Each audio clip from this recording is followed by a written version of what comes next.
Om Shanti. Welcome back to my channel. My name is Himanshu Gupta, and in today's video I am going to cover all the topics of second unit of data structures and algorithm course. This video is going to be very helpful for the students who are studying in the institutions which are affiliated with the Madho Singh Bhandari Uttarakhand Technical University. So let's begin with the video. What is a stack? A stack is basically last in first out type of data structure. Last in first out type of data structure, which has numerous use cases and applications.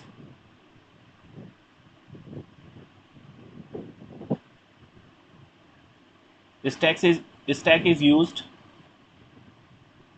for expression,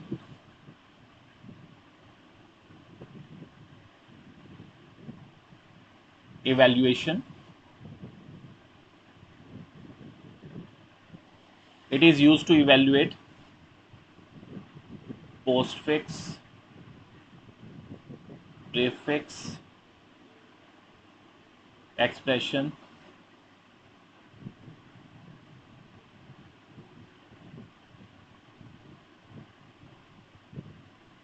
it is also used to convert infix expression into postfix.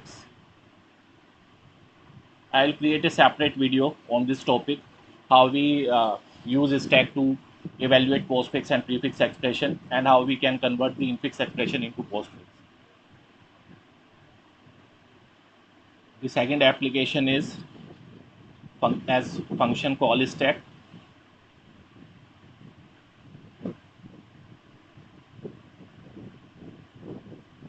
Stack manages the function calls. Stacks manages the function calls, including recursion,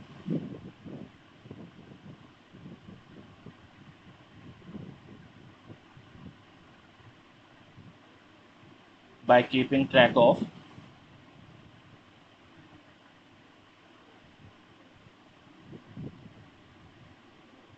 the order of the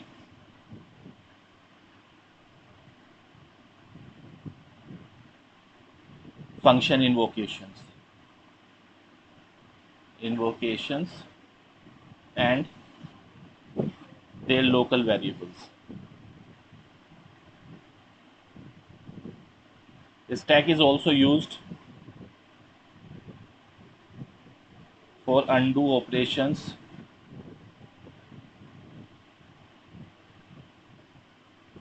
stacks are used in the applications like text editors to store the history of actions, allowing user to undo changes. It has numerous applications, browser history. The stack is also used to manage forward navigation, storing the sequence of visited pages.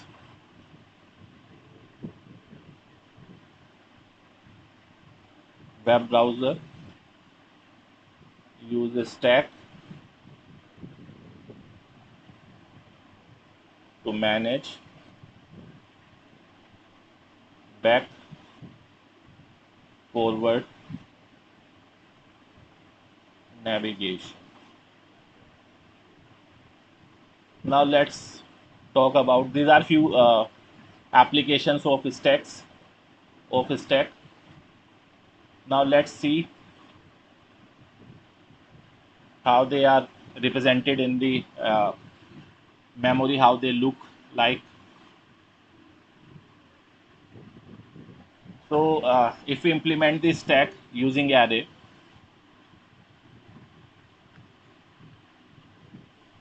in practical life we see a stack of books, a stack of various things.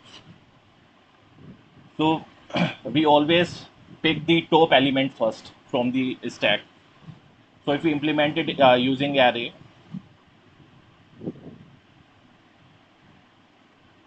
it consists of various operations. We can apply various operations on the stack.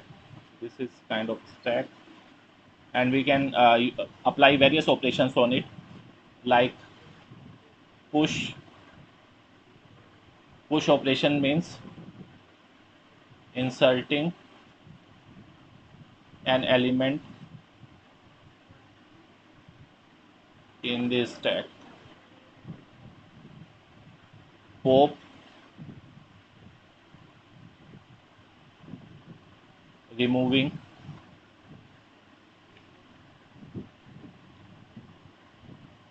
the element from the stack.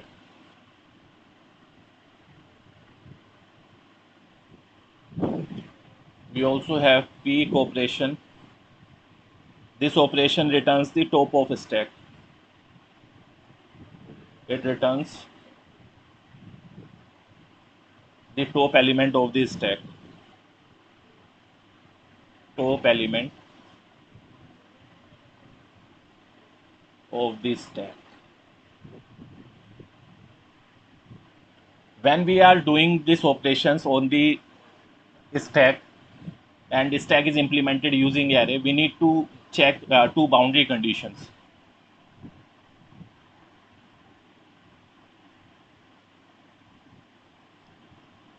Boundary conditions. What are those boundary conditions?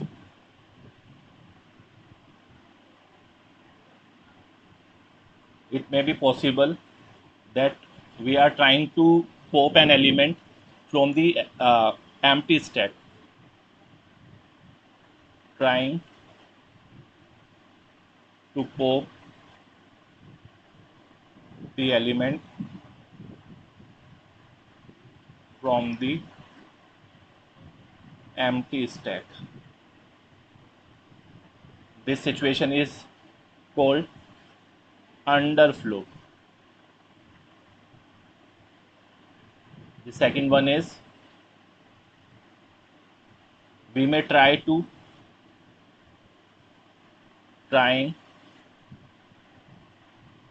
insert an element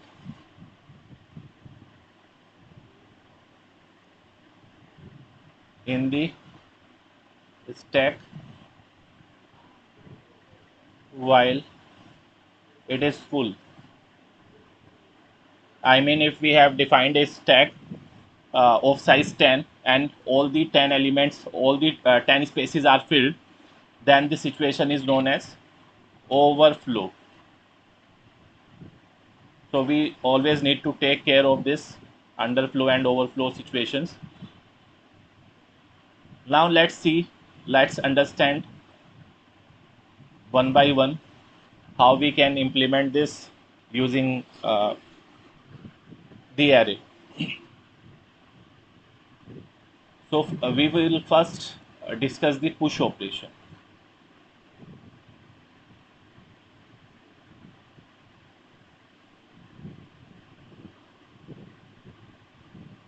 Void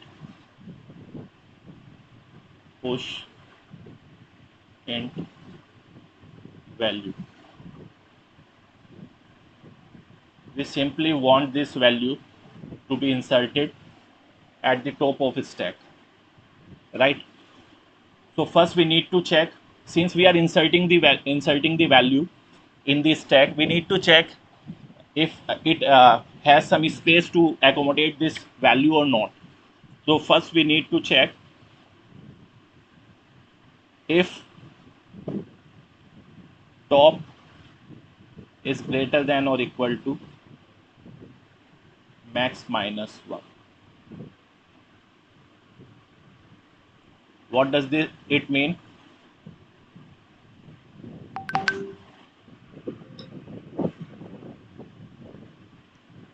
It means, see, if we defined a stack like this, int stack suppose 50, then it can contain 50 elements from indices 0 to 49, right? Array index always starts from 0. That's why we have used max minus 1.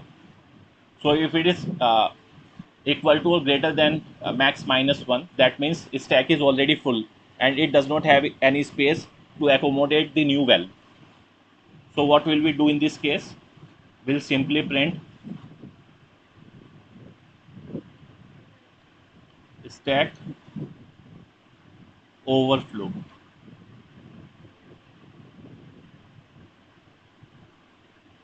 and we can simply return from here. Otherwise, in otherwise case, what we will do,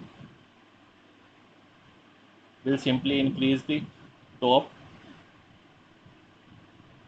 element and assign the new value to it.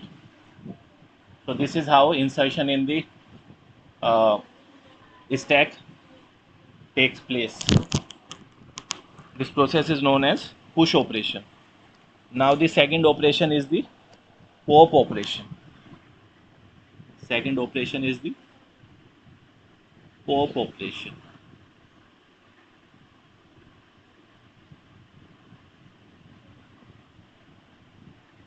So similar to push operation, when we pop the element from the stack, we need to check whether it contains some element or not, because we cannot pop an element from the empty stack. So first we need to check if top is less than 0. We already know that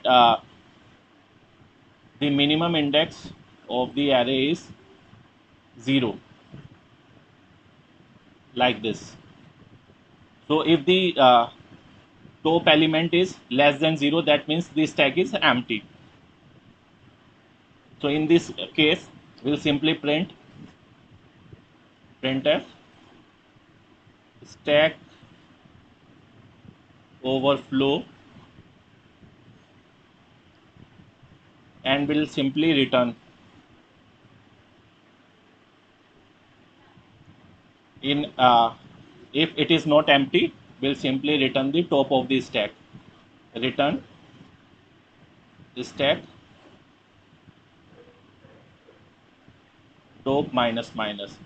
This will return the top element of the stack, and after returning the top element, it will decrease the position of top by 1. So this is the pop operation of stack. Third operation is peak operation. This will simply return the top of the stack.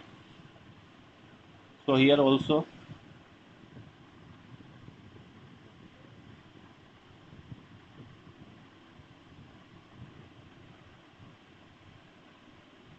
we need to check if top is less than 0.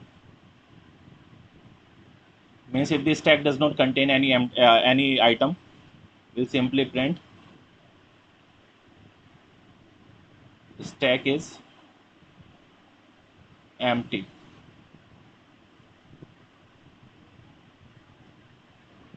and return.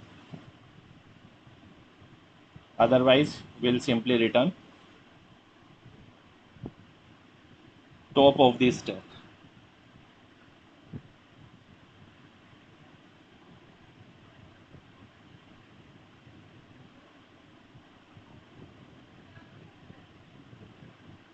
Some students might be wondering what is the difference between pop and peak, because they look similar. So let me clarify this. In pop operation, we are removing the element from the stack, and therefore we are decreasing the top by 1. But here we are not removing the element. We are simply want to check what is the top element of the stack, right? So this is the difference. Well, we can also check if the stack is empty or not using a simple function is empty.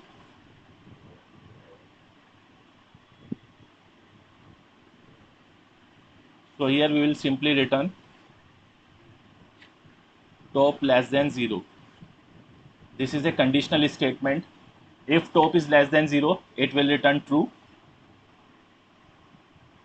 If top is less than 0, this will return true. Otherwise, false.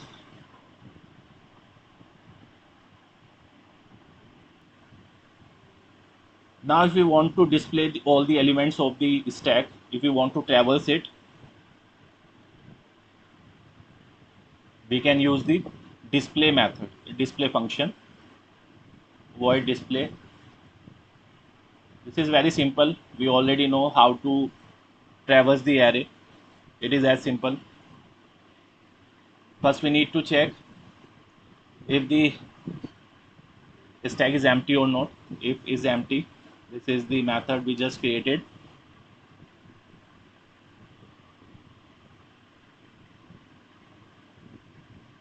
So if the stack is empty, simply print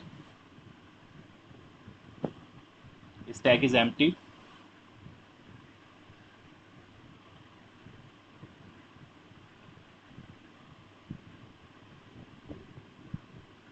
And return. Otherwise, use a loop. We'll start from the top position, right? So int I is equal to top, and until I is greater than equal to 0 and I minus minus, and simply print all the values of a stack. Set tasty stack I,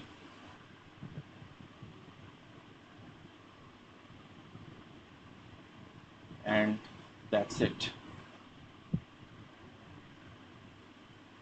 So these are the operations we perform on the stack. We can perform on the stack.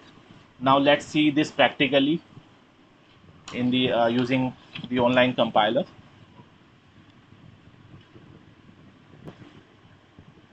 Okay, so in order to save the time, I have already code this program in the online compiler. All the functions are exactly same as I just discussed with you. So we still, let me explain you line by line what is happening here. We have included defined the a constant max as 100. So we have created an array of size 100, and we have initialized the top of a stack as -1 because right now this stack is empty. This is our push operation. So when we push some elements in the array, we need to check whether the stack is full or not. If it has some space, then only we can insert the element in the stack. So we are simply checking if the top is greater than equal to max -1 stack overflow. Otherwise, we are simply increasing the top value, and then we are inserting the value in the stack. Same case with pop. We first need to check whether the stack is empty or not. If the stack is empty, we cannot pop the element from it. If it is not, then we'll simply returning the top element of the stack, and we are decreasing the top by 1. This is our peak operation. I've already differentiate between the peak and pop operations. They both look similar, but there is a significant difference between them. Peak operation is only used to check the top element of the stack. right?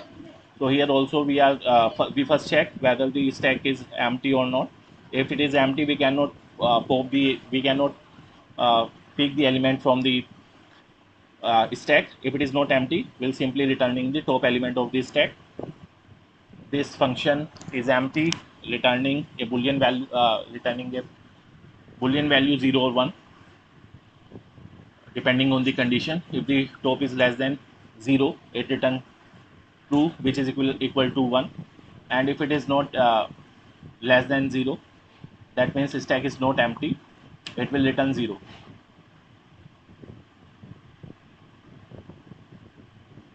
This function is simply using this function display, we are simply traversing the stack, which is simply an array. So in the main function, we are manually pushed some elements 10, 20, 30. We can push as many elements as you want, like push 40, push 15. After this, we first display all the elements of the stack, and then we pop one element and again displaying the element. So let me run it. We first pushed 5 elements in the stack. So the content of the stack is 15. 15 is the top element. You can see first top element of the stack is printed, then second top element, then third, fourth, and the first element is 10. So when we pop the element, which element is popped? The top element 15, and the remaining elements in the stack are 40, 30, 20, and 10. And when we are performing the peak operation, the peak operation simply returning the top element of the stack. It has not popped any, it has not removed any element from the stack, and you can check it using display function. After peak, we have again called the display method, and you can see the stack elements are intact. They are exactly same as before. So thank you very much. I hope you have now understood uh, what is stack and what are its various use cases and how we can implement stack using array. Thank you very much. So first, let's talk about what do we mean by the infix expression or postfix expression. So in general, we have 3 types of expressions: infix,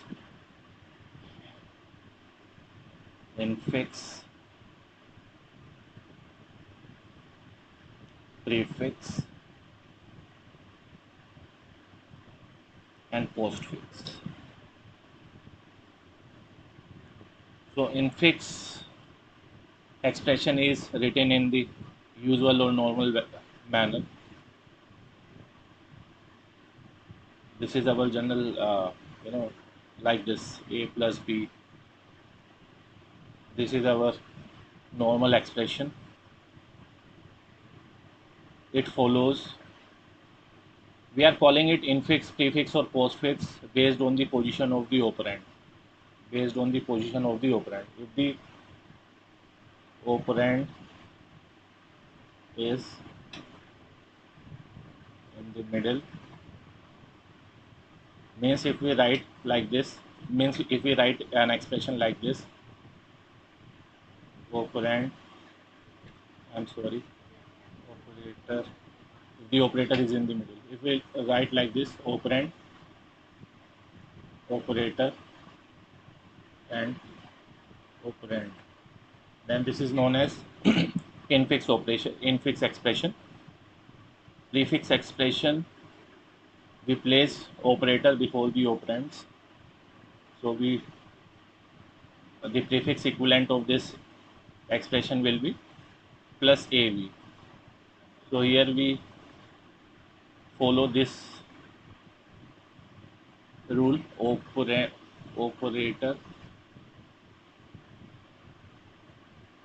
operand, and operand, like this. This is also known as Polish expression. This expression is also known as Polish expression. And likewise, in the postfix expression, we place the operator at the last. So it follows operand, operator,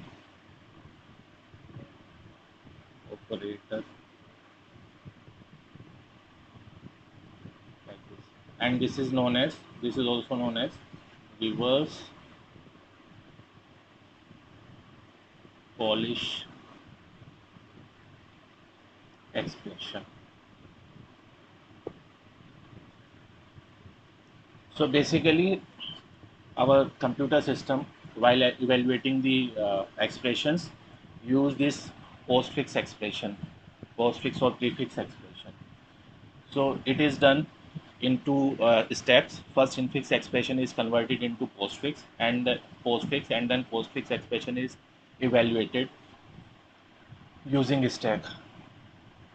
This conversions from infix to prefix or infix to postfix and evaluation of postfix expression comes under the category are the applications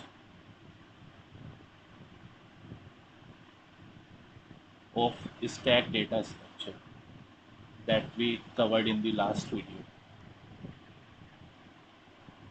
So before proceeding further, let's further discuss how we evaluate our infix expression. How do we solving infix expression?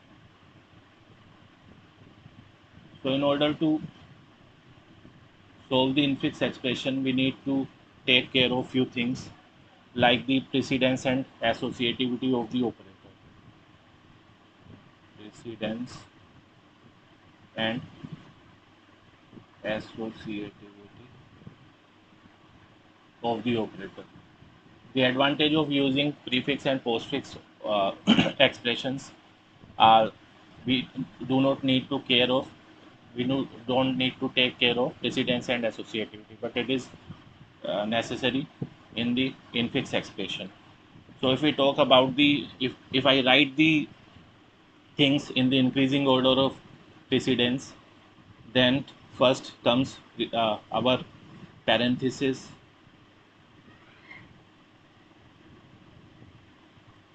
so the parenthesis, like all these parentheses have, we can say, have greater precedence than the exponential operator represented by this or this,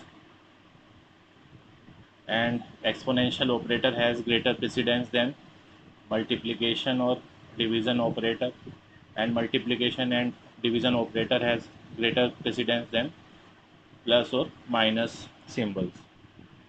Likewise, if we talk about the associativity,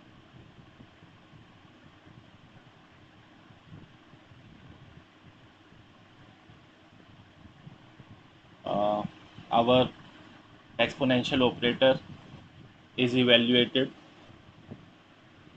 right to left, and remaining operators, division, multiplication, have associativity left to right. Likewise, our plus minus operators are also having left to right associativity. Now let's discuss the now let's come to the conversion part, how we can convert our infix expression into postfix expression. So we have certain rules for that, and I have already written the rules here in order to save the times. So let's quickly go through the rules, and then we will take some example. So since it is the application of stack, first we need to create an empty stack, an empty list. So we suppose this is stack and this is our expression list, which we will find will solve the problems like this, and these are our symbols. So what the rules are saying, we will scan the expression from left to right. We will scan the expression from left to right. Scan expression from left to right. While scanning the expression, we can encounter three types of symbols. The symbol may be parenthesis,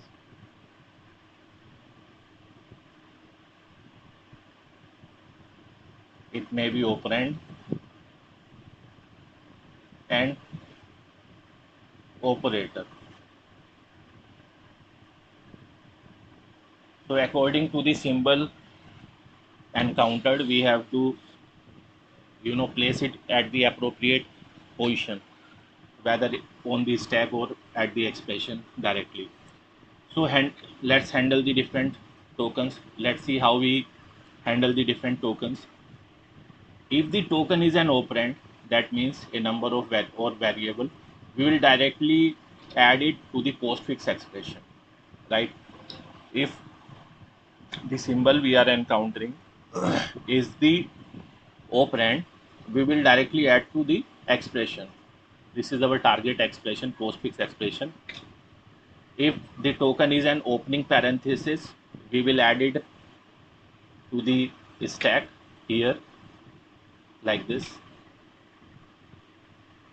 If the token is a closing parenthesis, then we will pop from the stack to the postfix expression until we encounter an opening parenthesis.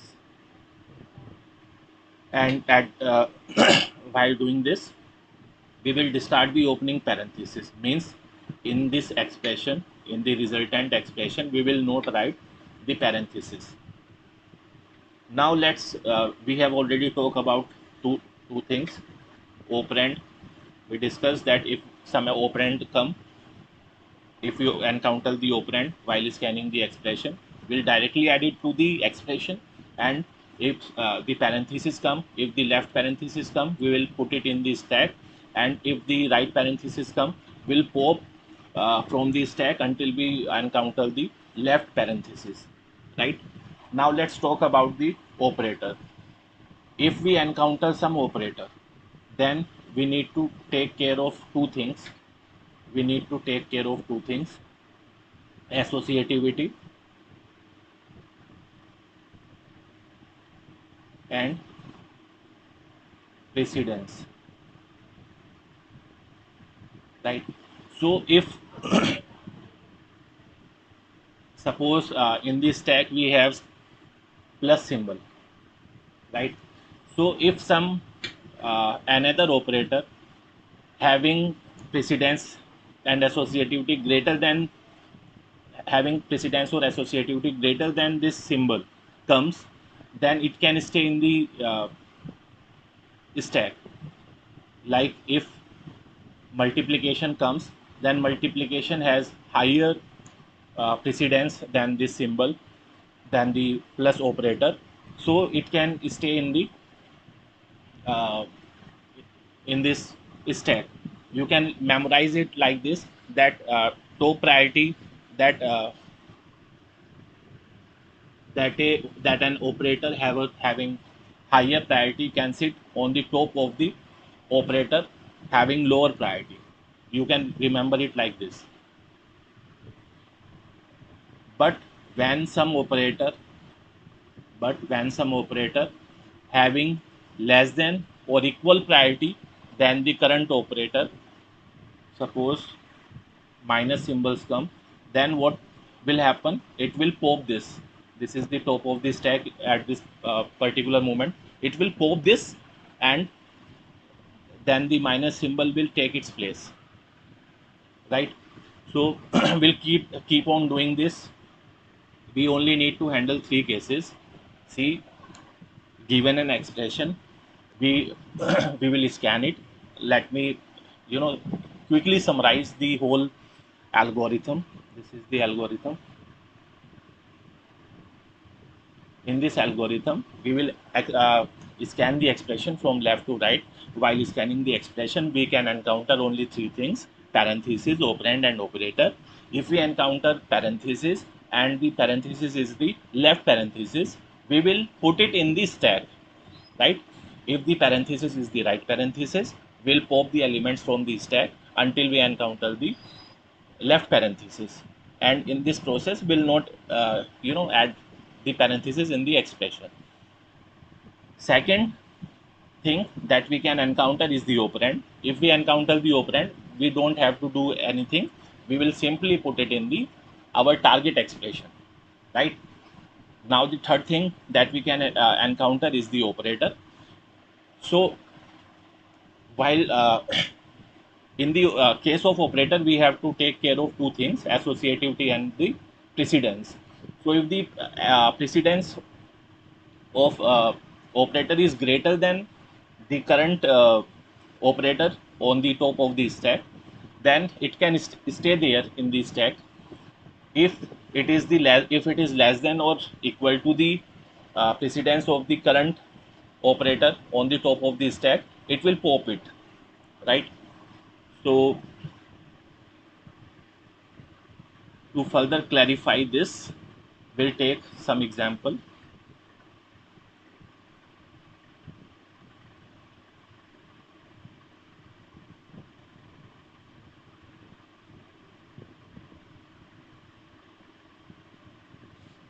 Let's take an example.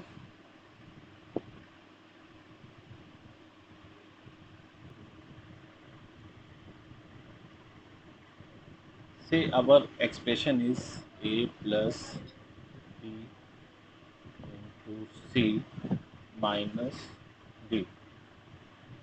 This is our infix expression, and we want to convert it into the postfix expression. So let's draw a table. This table will have three columns: symbol, this is our step, and the expression.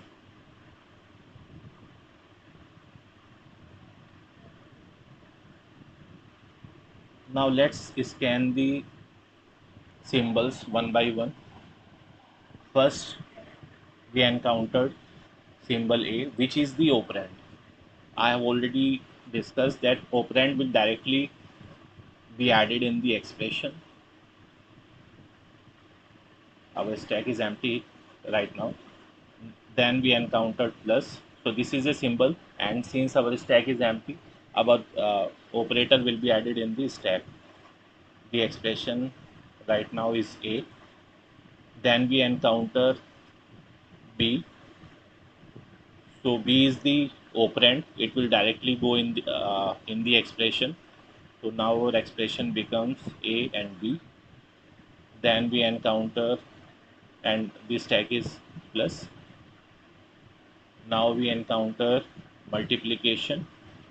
So see, since the precedence of multiplication is greater than the plus operator, it can stay there in the stack. Higher precedence operator will be put in the stack. If the operator being scanned is having less than or equal to, if has precedence less than or equal to the current operator, it will pop it, right?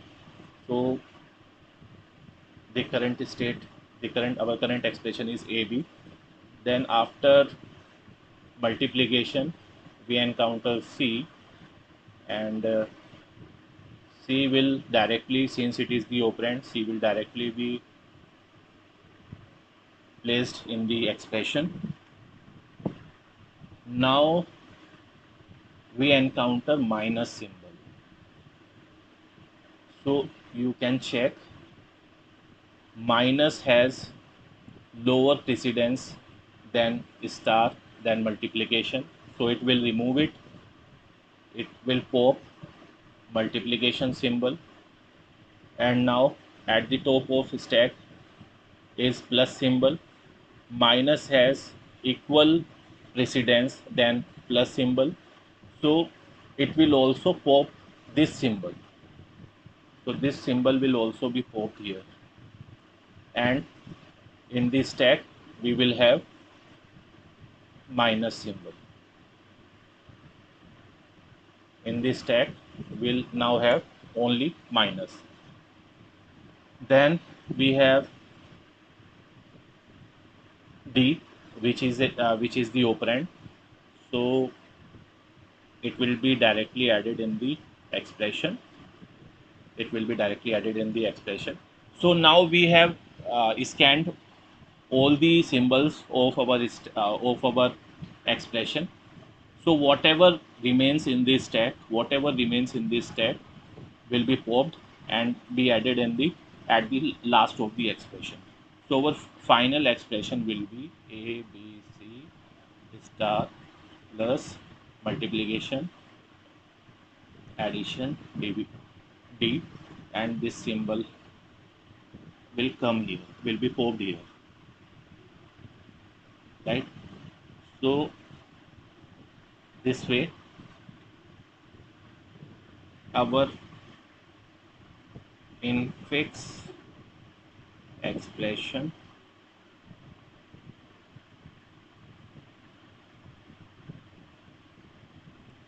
A plus B into C minus D will be converted into postfix expression ABC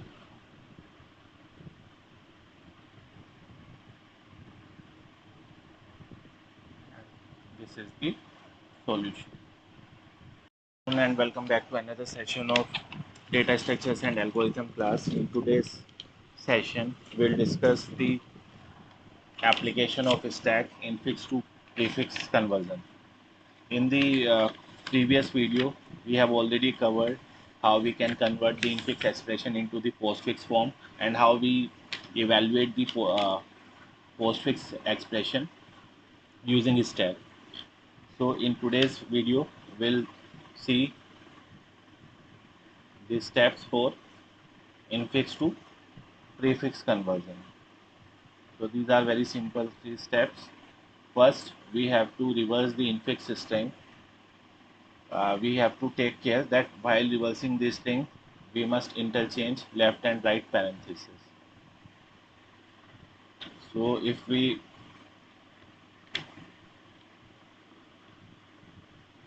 this string after reversing will be, first we have to reverse this string, this parenthesis, this, then F into E plus D minus C plus D upon A. Now what we have to do, this is the step number 1. Then we have to reverse the parenthesis. I mean opening parenthesis will be replaced by closing parenthesis and closing parenthesis will be replaced by opening parenthesis. So this will be converted like, suppose this is step number 1, this is step number 2, F into E plus D minus C plus B upon A. So this is the expression after reversal. Now we have to convert this. We have to convert this into postfix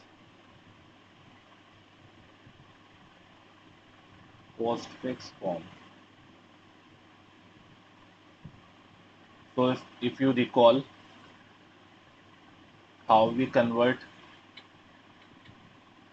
an expression into postfix form, okay, so we have to convert this into the postfix form, and the steps for infix to postfix conversion are listed here.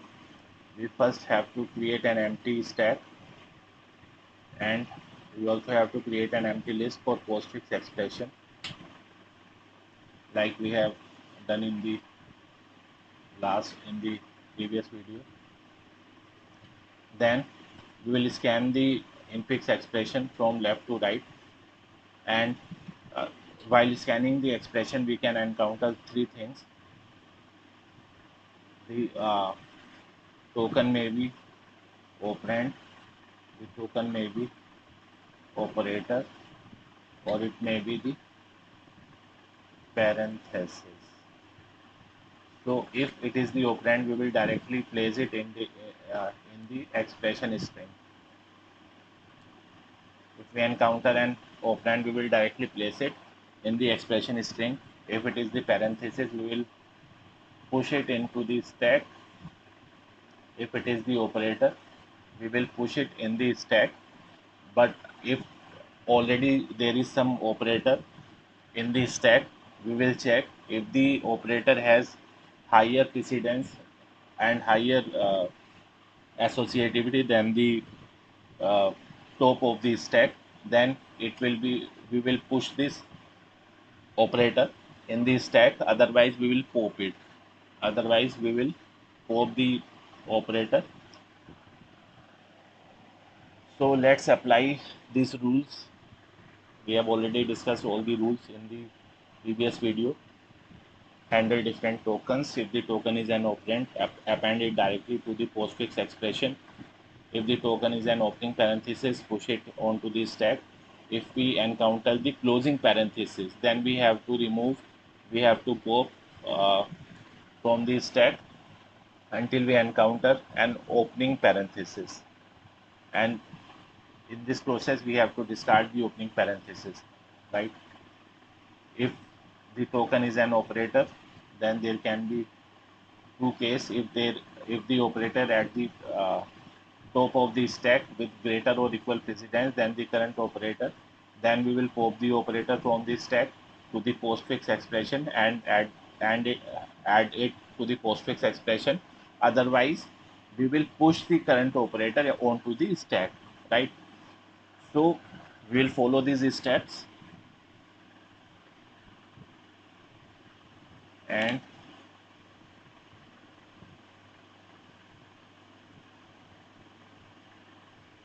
like in our previous video, make a table like this, symbol and stack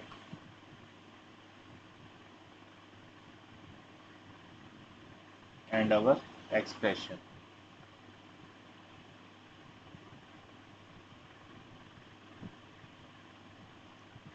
So our string is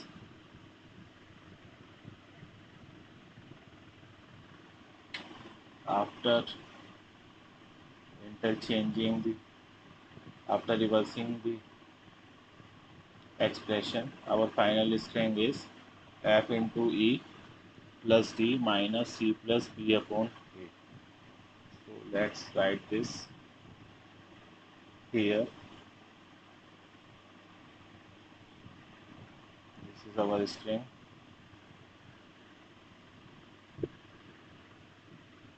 F into e plus d minus C plus D upon A, and this. So let's scan all the symbols one by one.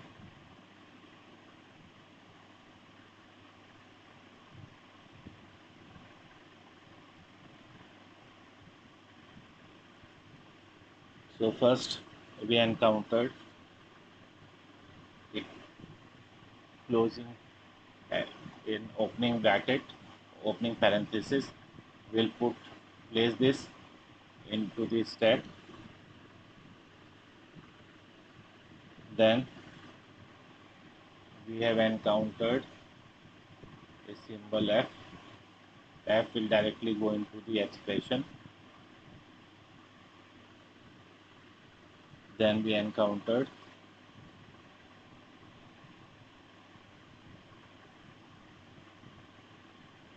an operator star, so star will come here. After this we have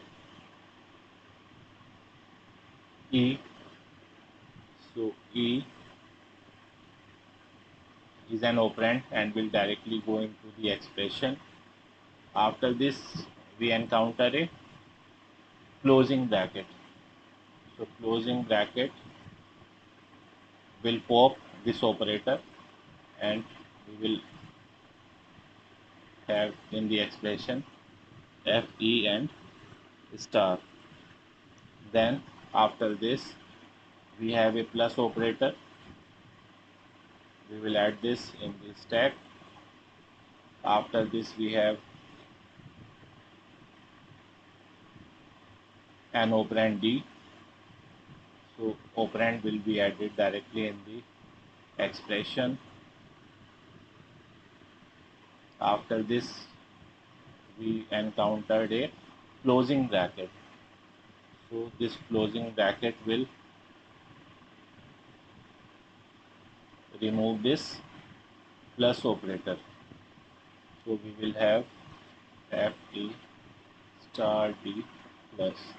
Our stack will become empty here. Now we encounter a minus sign, minus operator. This minus operator will be inserted in the stack. After this we encounter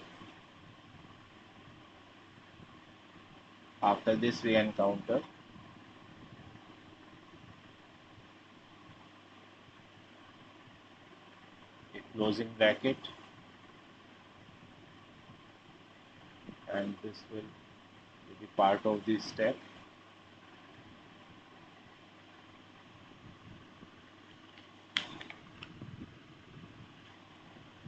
Now after this we encountered a plus.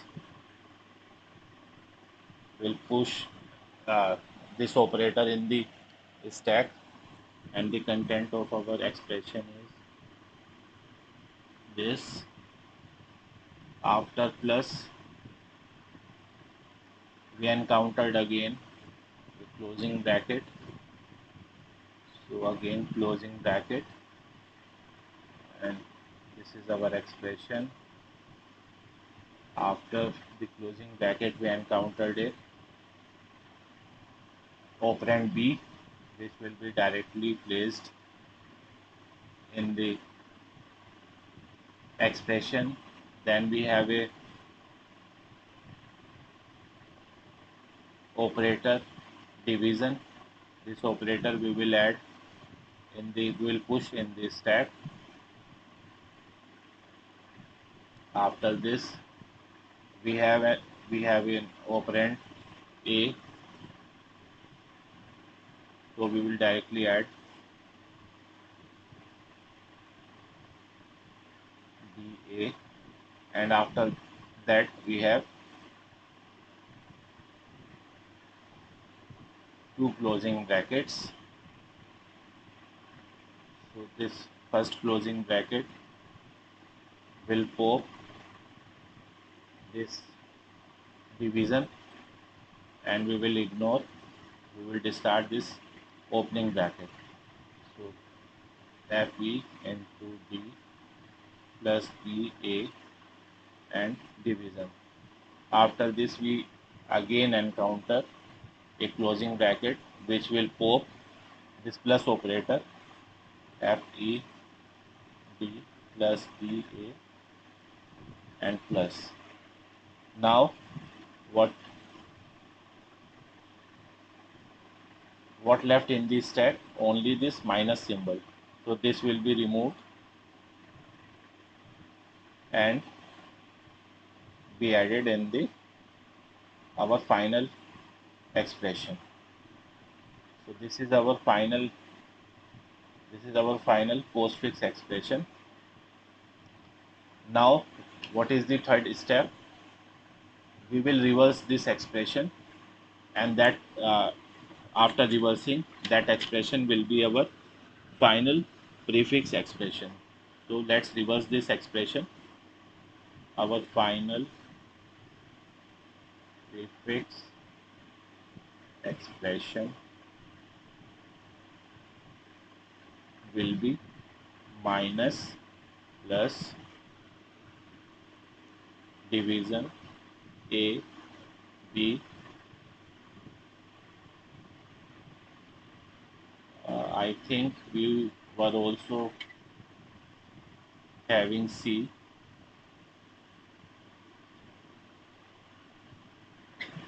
Just a second. Okay, in this example, at this point, after this bracket, we forget to add the symbol C, right?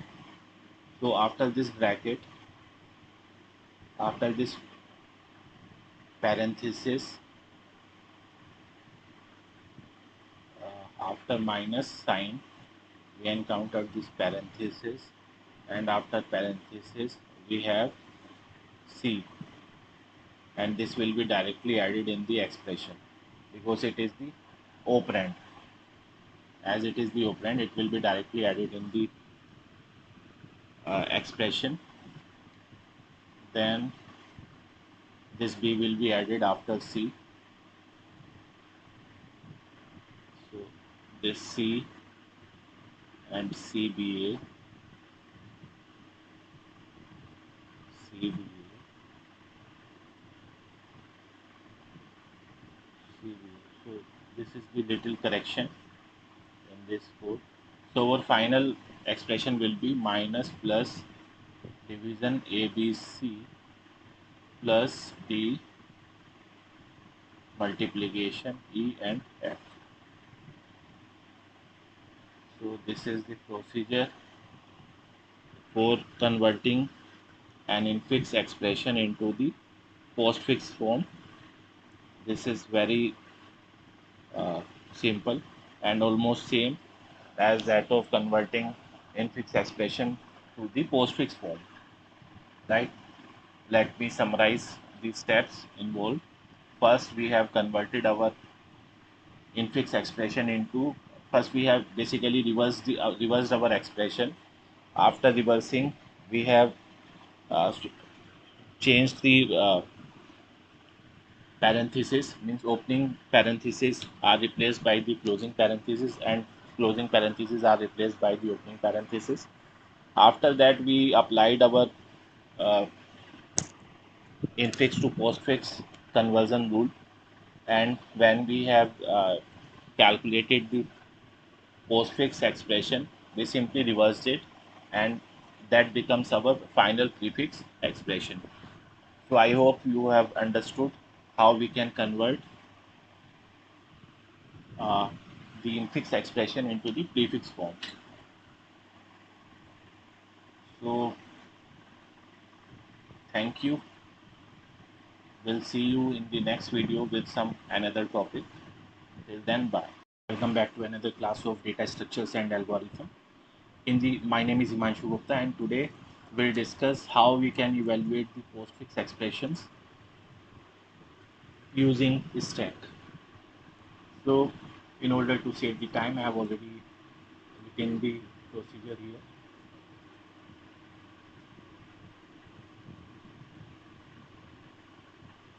So first, the procedure is very simple.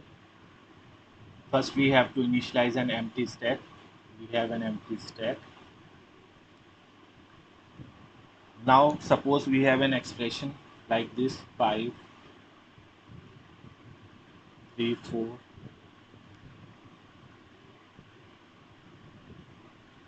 plus 9 minus. We have to. This is the our postfix expression, and we have to evaluate it using this step. So what our algorithm is saying, we'll scan the symbols from left to right. If it is, we can encounter only two types of symbols. One is operand and the another is operator. If we encounter the operand, we'll simply put it in the stack. So the first one, the first symbol is the operand. We'll put it inside the stack. Then the second symbol is also operand, and we'll put it in the stack. Fourth symbol is also, sorry, third symbol is also the operand, and we'll again put it in the stack. Then, if the symbol is an operator, pop the top two operands from the stack, apply the operator to them, and push the result back into the stack. So now we have encountered an operator, and what we have to do, we'll pop the top two operand, and we'll apply this symbol, apply this operator on the operand, and we'll push back the result into the stack. So our resultant stack will be like this: 4 into 3, 12. Now after multiplication symbol, we again encountered the operator. So this operator will pop the last two operand of the stack, the top two operand of the stack, and will apply plus in this addition and push back the result. So 12 plus 7 is 17. So updated state of our stack is 17. Now we encountered an operand. We'll push it inside the stack, and finally we encountered an operator minus, and we have to perform. We'll now pop both these operands and will perform this operation. So the result will be 8. So you can see evaluating the postfix expression using stack is very easy. In the examination, how we'll solve this formally, let's see with an example. Suppose now we are given an postfix expression 3, 4,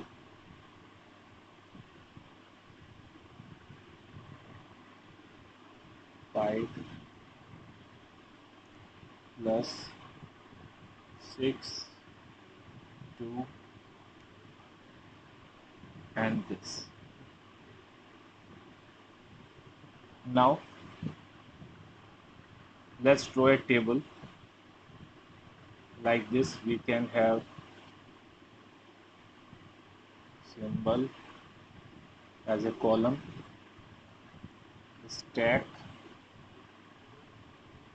before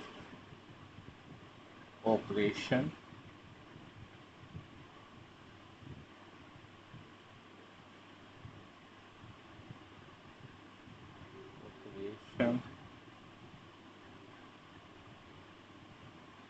and stack after operation.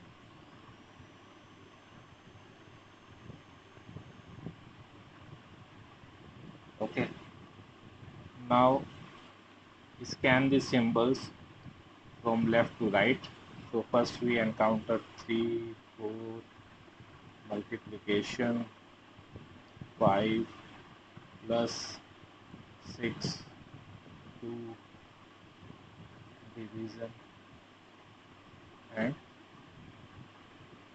subtraction. These are the symbols that will scan.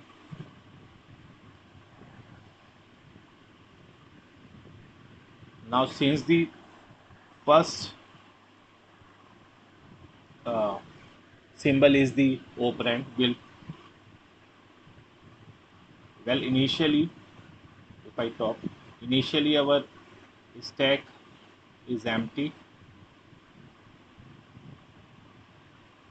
Which operation we will perform? We'll perform push 3 and updated content of the stack. Now the stack will have single element 3. 3. Again we will push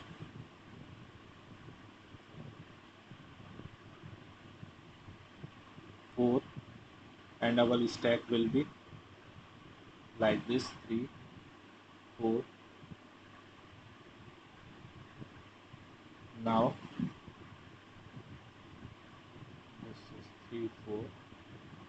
We have encountered an operator. So operator will pop the top 2 elements. So we will pop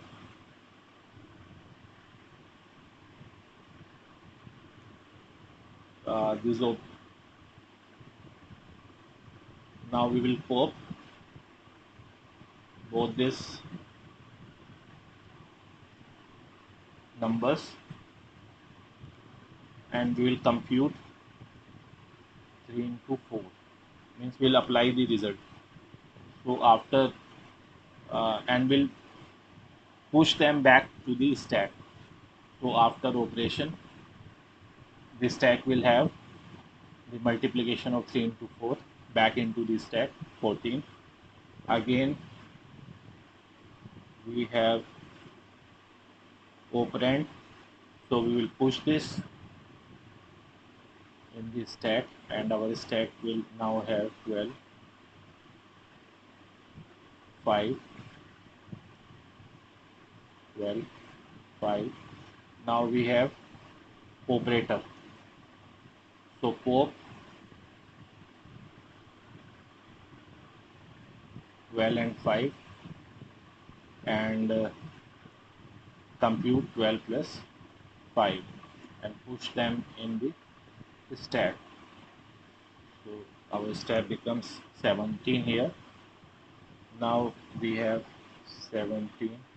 We have an operand here, so push 6. This becomes 17 and 6. Again we have an operand, 17, 6. Push 2 and here it becomes 17, 6 and 2. Now we have division. So we will pop the last 2 elements, 6 and 2, and perform this operation and push back the result. Right. Now our stack is this, and we will again pop, since the last symbol is the operator, we will again pop 17 and 3 and will apply the subtraction, 17 minus 3, and the result, finally the result will be 14.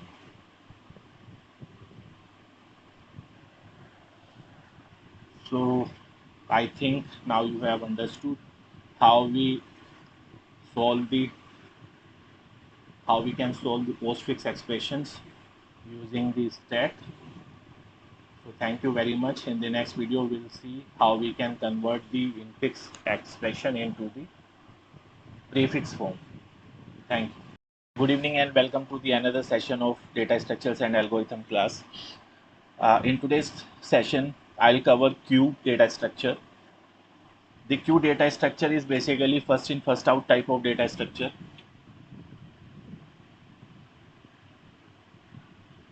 And we'll implement it using array. Before implementing the queue data structure using array, let us discuss some of its use cases and applications.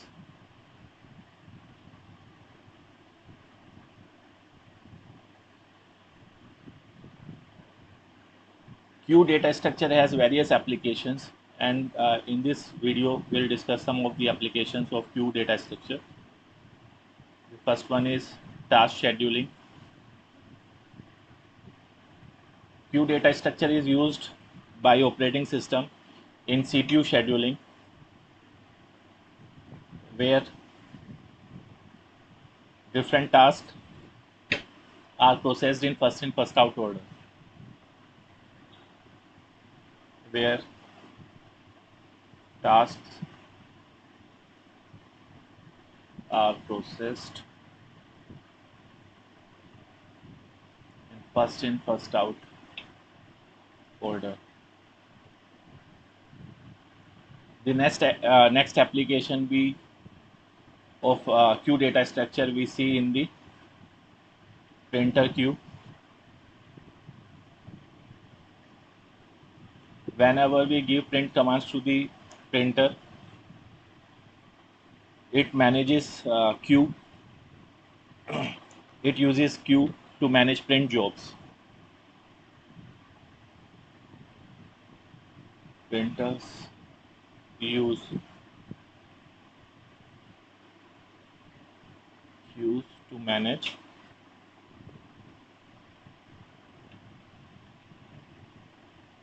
print jobs, and the jobs are printed in the order they are arrived to the printer.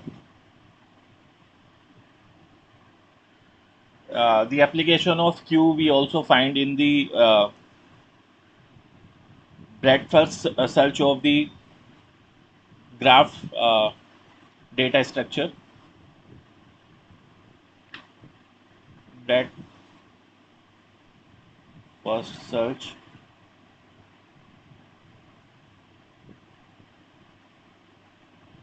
In graph data structure, we use two searching techniques, BFS and DFS, and BFS uses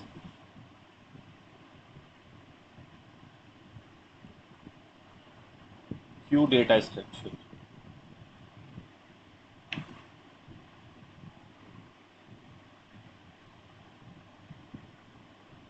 The fourth one is network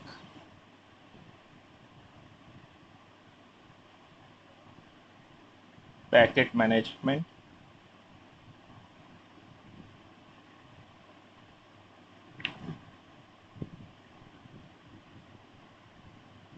Network packets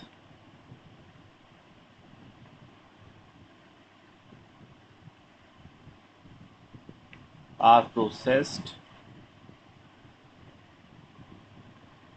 in the FIFO order,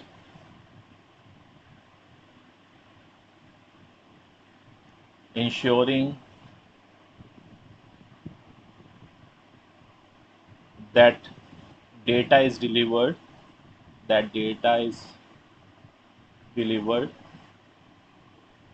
in the correct sequence.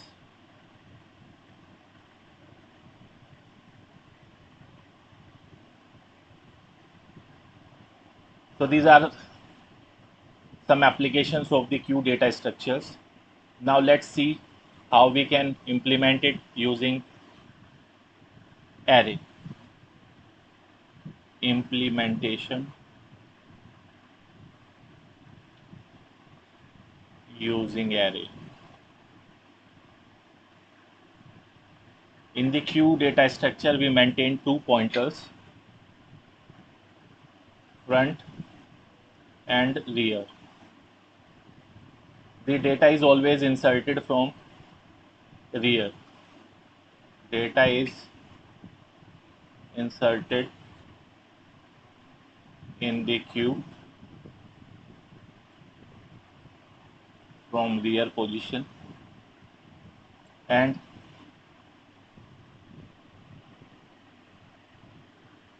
data gets out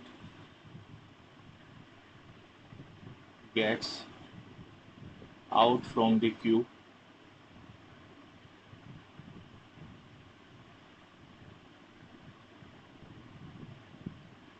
from front position. So like you have seen the queue in the ticket counter. So always people always come from the rear. New person, they collect the ticket. Suppose this is ticket counter.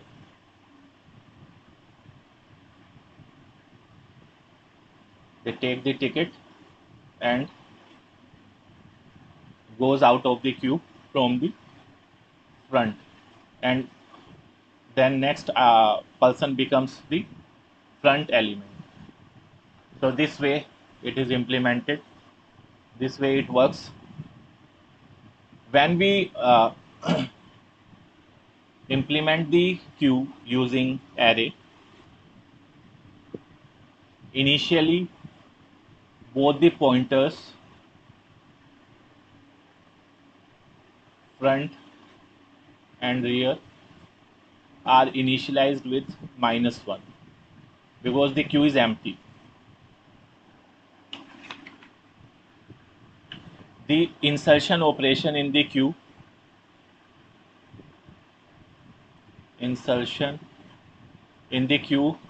is known as NQ, and deletion from the queue is known as DQ.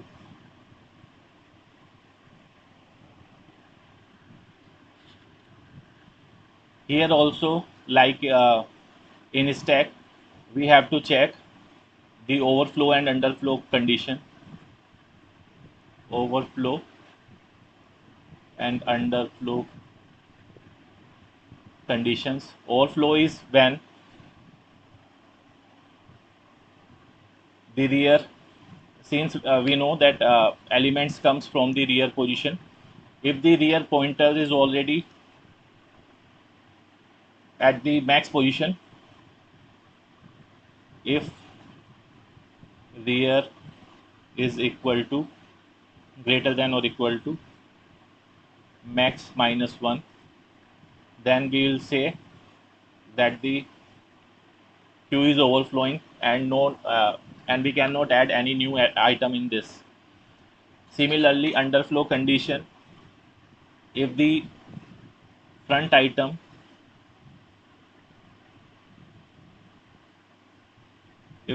front pointer is -1, or the front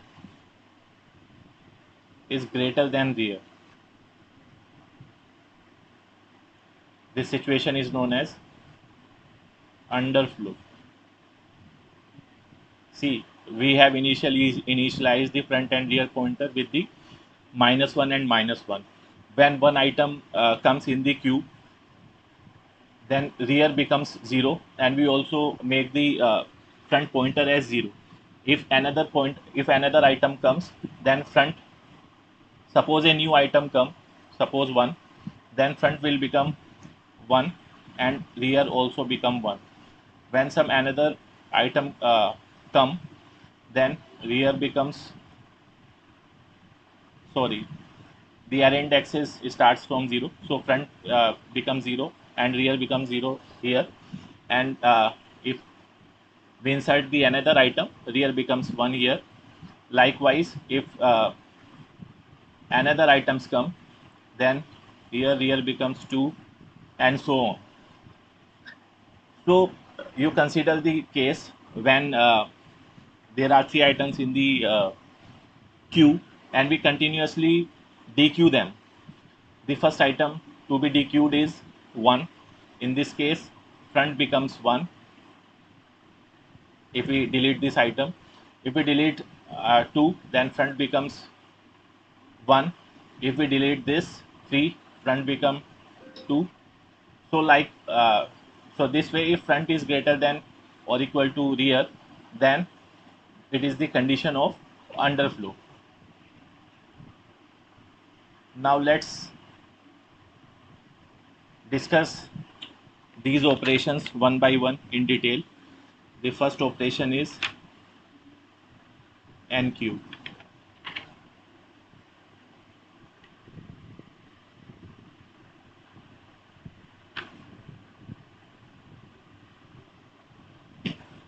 We can implement it like this: void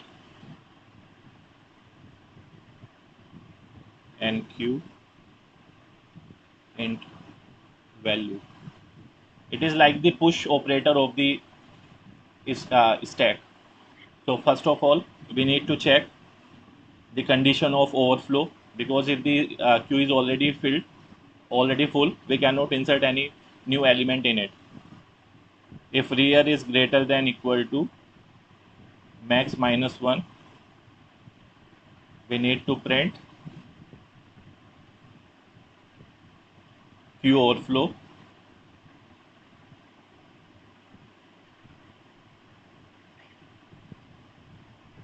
and simply return.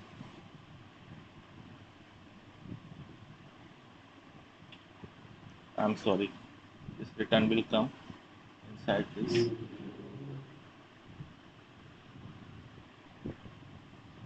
And if queue is not full, simply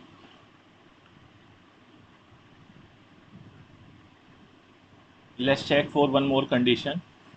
If suppose this is the first element to being inserted in the queue, then we also need to set the front pointer. If front is equal to minus 1, then make it 0. Front is equal to 0. This case is valid with the only with the first element. Then Q, I have already told you that element always inserted from the rear is equal to value. Simple. Now the second operation is DQ.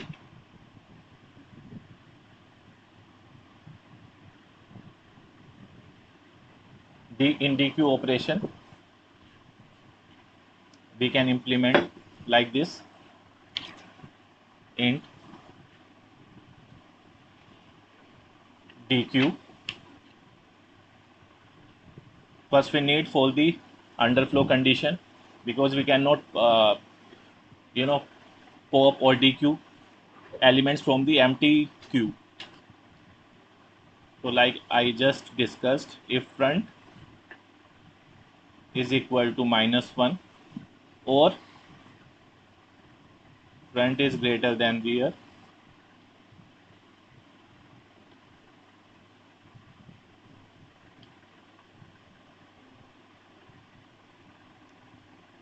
when both front and rear are equal, this will be situation when the queue contains only one single element. So in this case, so front should be greater than rear when the queue is underflow.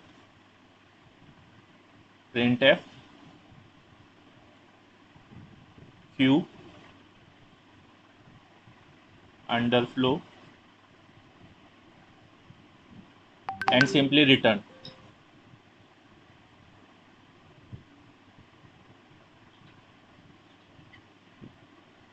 If the queue is not empty, simply return the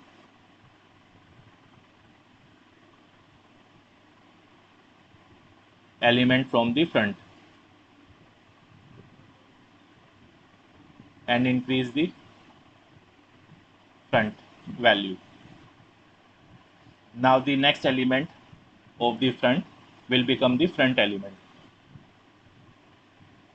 So this is the definition of DQ operation. Now the third operation that we can perform in the queue is peek. So peek operation is used to get the front element of the queue. It is used to peek the front element of the queue. I have already cleared in the previous video that peek and pop are different. Likewise here also the DQ operation and peek operations are different. In DQ operation we are physically removing an element from the front, while in the peek operation we are not physically removing the element from the queue. We are simply checking, we are simply seeing the front element of the queue. So the definition will be somewhat similar to the DQ operation. In peek,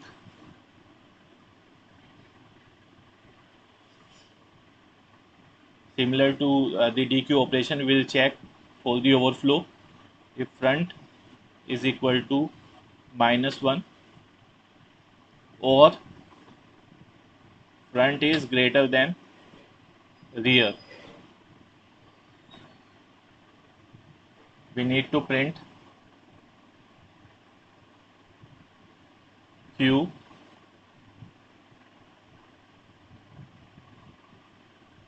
underflow or Q is empty, whatever,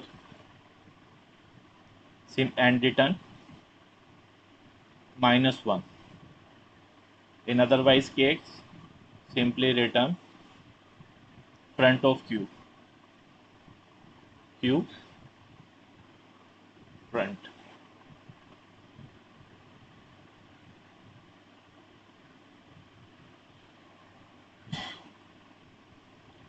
Now if we want to check whether the queue is empty or not, we can create a simple method is empty and simply return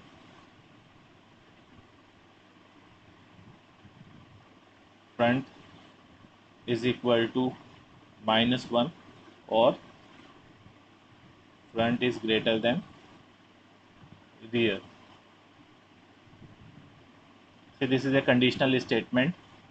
If any of this statement is true, it will return 1, means true, and if any of this statement, if both of these statements are false, it will return 0.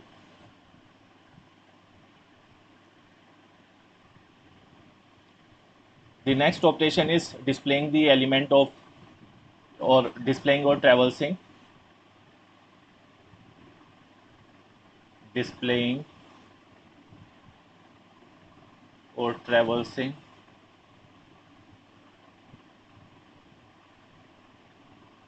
the elements of Q.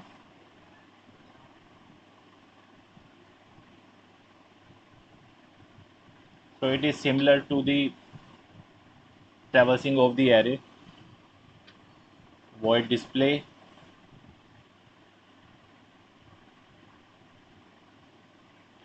first we need to check if the queue is empty. If is empty,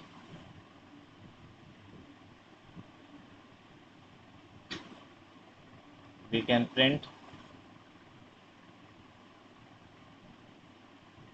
queue is empty and return. Otherwise, use a for loop.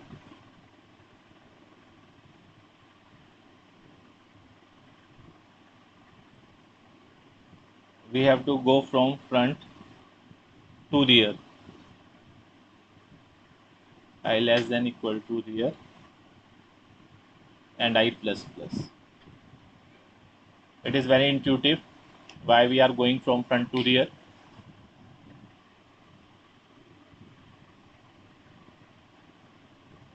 and print the elements of the queue.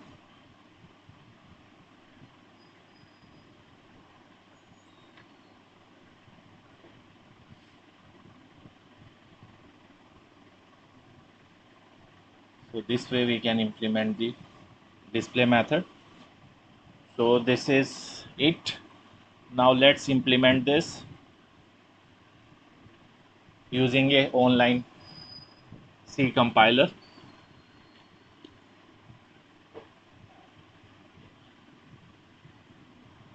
Okay, so in order to save the time, I have already completed this code. So like in stack, we have defined the maximum size of our queue and initialize the these pointers front and rear with -1. You know why we initialized this them to -1. They indicate that the both, if the both front and rear are at -1, that means our queue is empty. This is our NQ operation, which is similar to push operation in stack. When we insert something in the array, we need to check whether it is full or not. So first we need to check the overflow condition, and then if it is not full, we need to check, we need to set the if it is the first element to be inserted in the queue, we need to set the front pointer also to 0 and insert the value. Similarly, this is our DQ operation. While performing DQ operation, we need to check for the underflow condition. The code is exactly same as I have discussed, as I have just discussed from here. Now the next operation is peak operation. In peak operation is very much similar to DQ operation. The only difference is that in DQ we basically remove the element, not physically. The element remain there, but we change the pointer. But in peak operation, we simply we simply check, we simply return the front element.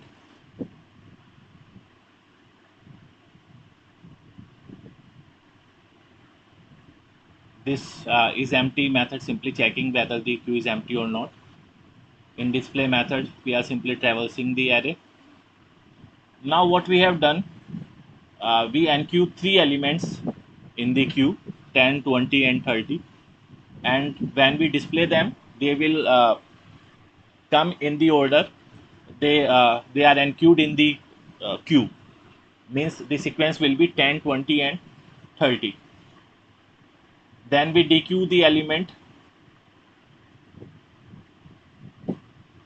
The first element of the queue, that is 10, will be removed, and when we display them, it will display 20 and 30. The front element in the in this line, we are querying about the front element. The front element here is 20. So let's run the program and check whether we are getting the desired output or not. So as expected, our queue elements were 10, 20 and 30. When we dequeue the elements from the front gets dequeued, and the remaining elements are 20 and 30, and 20 is now at the front position. So thank you very much. I hope this clears your understanding of the queue. Thank you. Good evening and welcome back to another session of data structures and algorithm class. In today's session, we will discuss the circular queue using array. In this session, we'll implement circular queue using array in C programming language. In the previous videos, we have implemented the queue using the array, linear queue using the array. So the problem with the linear queue is that Suppose this is the linear queue. It has 6 elements. Initially, we know that we initialize front and rear variables with -1. These front and rear variables are used to store the index of the front and rear variable, right? So basically what happened, insertion in the queue is done through rear side, insertion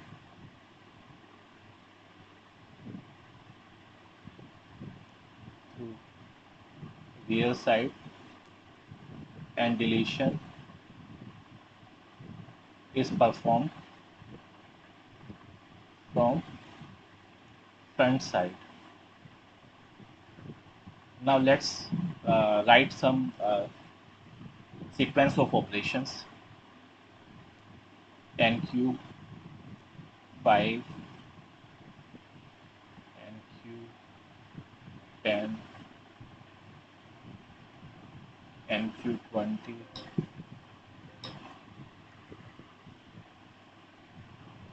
NQ 40, DQ, again DQ, NQ, suppose 15, NQ 30. Let's execute these operations on this linear queue. Initially, both our front is equal to rear is equal to -1. When the first element comes, the value of both front and rear becomes 0. Front and rear both are now pointing towards the this element. The value of both front and rear is 0 now. Now when the second element comes, the rear become, let me write the values of front and rear here. First, initially they were -1, -1, then they both becomes 1 when the first element come in the queue. After this, when the second element come, rear becomes 1. After this, 20 comes and the value of rear becomes 2. After this, request to NQ40 comes and the value of rear becomes 3. After this, DQ, there are 2 DQ operations. So front becomes first, the value of front becomes 1. This item will be deleted, and after this, front becomes 2. And this value will also be deleted, right? Now we have request to NQ15. This will make rear variable to hold the index of 4. And finally 30. Now suppose there comes one more request to NQ an element 50. Even though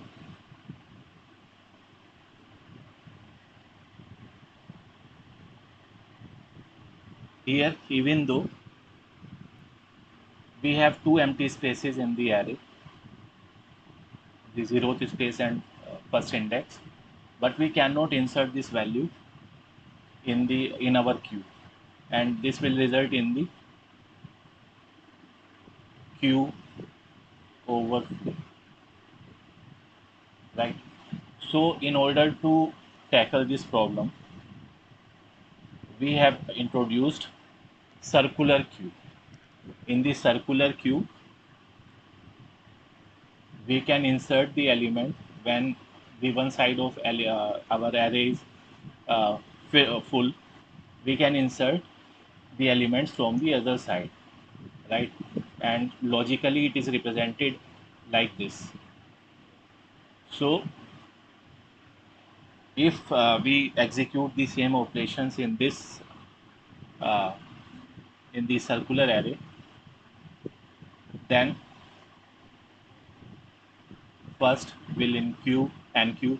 Here also both, initially both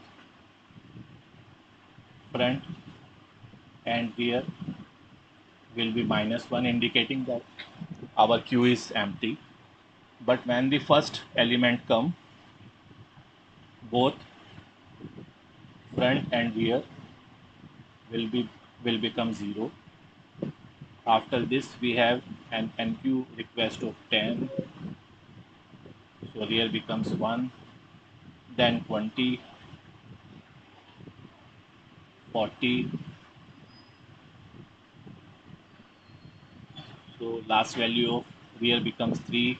Then we have 2 DQ request, which will make front move to here, 1 and 2.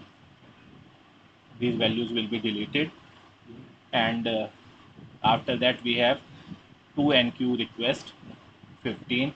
15 will be inserted here, then 30 will be inserted here, and 50 here. So this way circular queue is able to overcome the problems associated with the linear queue. Now let's see how this happens. How will be able to do this? Suppose if the size of this queue is 5, the maximum number of elements this queue can hold are 1, 2, 3, 4, 5. So we can say max is equal to 5, or size of the queue is 5. Then our rear pointer will be incremented like this. When we increment our rear pointer, then rear pointer will be incremented like this. Rear is equal to rear plus 1 and modulus size for max. So when the value of rear becomes 4, so rear will become, the next value of rear will be 5 modulus 5, which is equal to 0. So again we'll come to the 0th position of the array. So this way it works, and now we will discuss the operations on circular queue one by one. So as already discussed, we'll have the same operations in the circular queue also. We will implement NQ, void NQ,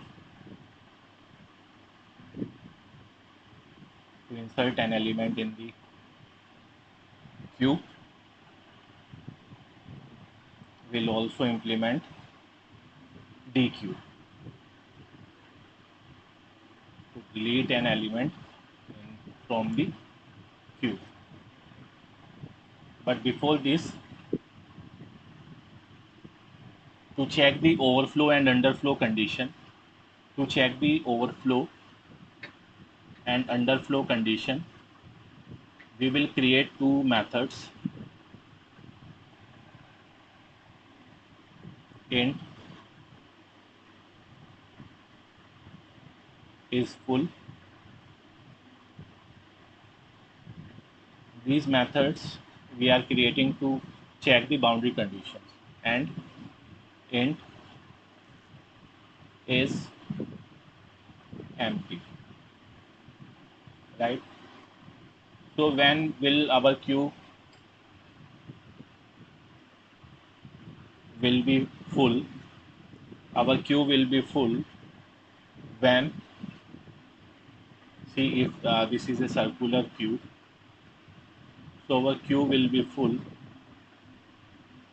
when our front value, when the front value will be equal to,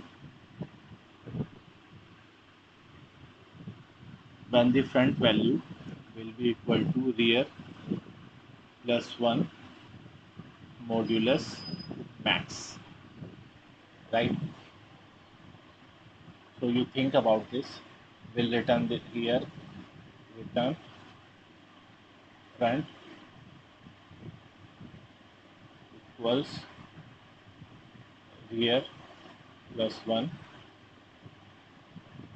max. So this is a conditional statement. This will return 0 or 1.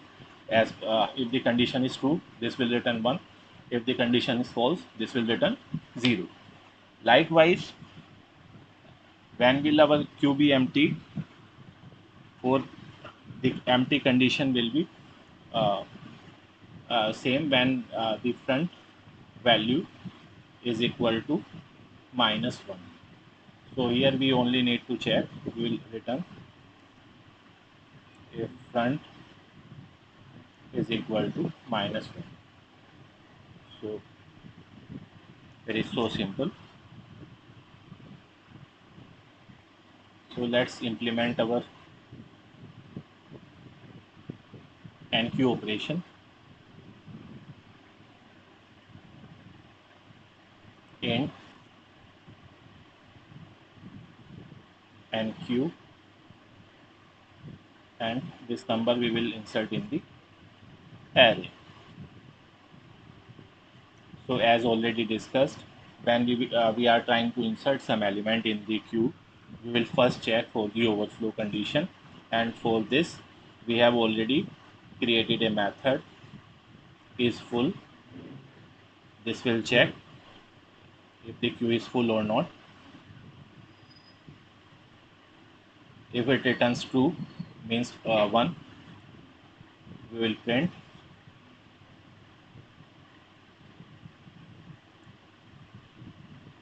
queue overflow or queue is full, and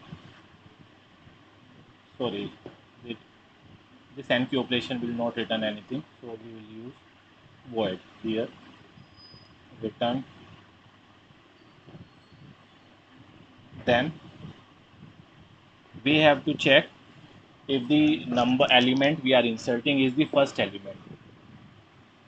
If front is equal to -1, because what happens when we are inserting an element, it goes to, we increase the rear pointer, rear variable. But if it is the first element, then both front and rear should point to the same element. So here we need to, if it is the first element in the array, in the queue, we need to set the front variable also, and we will set the value of front variable to 0. After this, we will calculate the position of rear as rear is equal to rear plus 1 modulus size or max. This is the maximum size of our array, and here we will simply uh, you know, assign the value q rear is equal to n, this value, and this completes our NQ operation. You can see there is not much difference in this implementation and the linear implementation. Now the next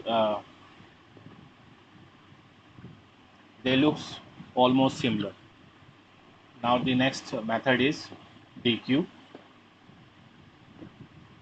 This DQ method is used to delete the element from the front.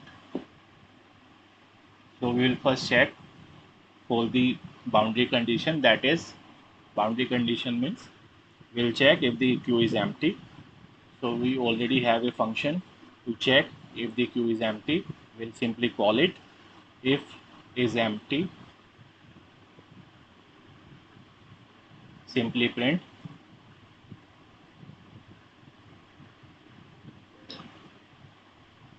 queue is empty,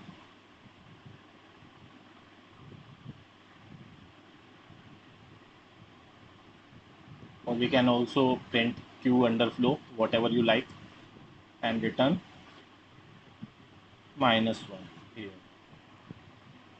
Now store the front element of the queue in this variable data queue front, because we will return this value to the caller. Now we need to check if the queue contains only the one element, because if it contains only the one element and we are removing the last element of the queue, we will set the front and rear variable to -1. So here, if rear is equal to front, what does it mean? It means queue has only one element, right? So in this case, what should happen? We will set both front is equal to rear is equal to -1. Else we need to set the value of front variable, and our front will become front is equal to front plus 1 and modulus max. And finally we will return this data, return data. So this is our DQ operation.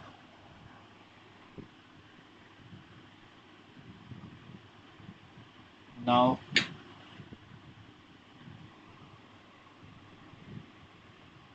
we will implement the display method.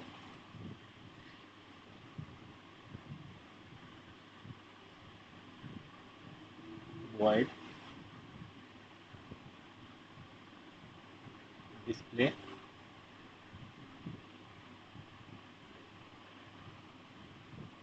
so again, in the display method we can check if the queue is empty, because if the queue is empty there is nothing to display. If is empty, we'll simply printf queue is empty, and therefore we can return from here.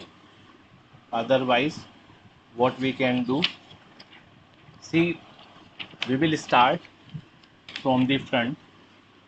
Let's take a variable and I is equal to front. We will start from the front and we will stop when the front is equal to the rear side, right? So we'll start from the front and let's use an infinite loop and print %d q I. Let's print the element of q. If front I if I is equal to rear, then what should we do? We should break the loop, because we have printed all the elements of the queue. Otherwise, what we have to do, we will recompute I as I is equal to I plus 1 mod max. So that's it. This is our while loop and this is our display function. You can also implement the peak operation if you want.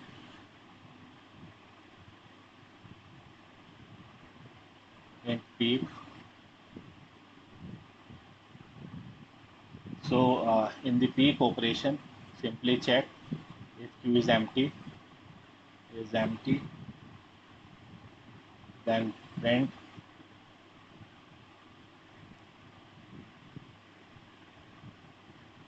queue is empty.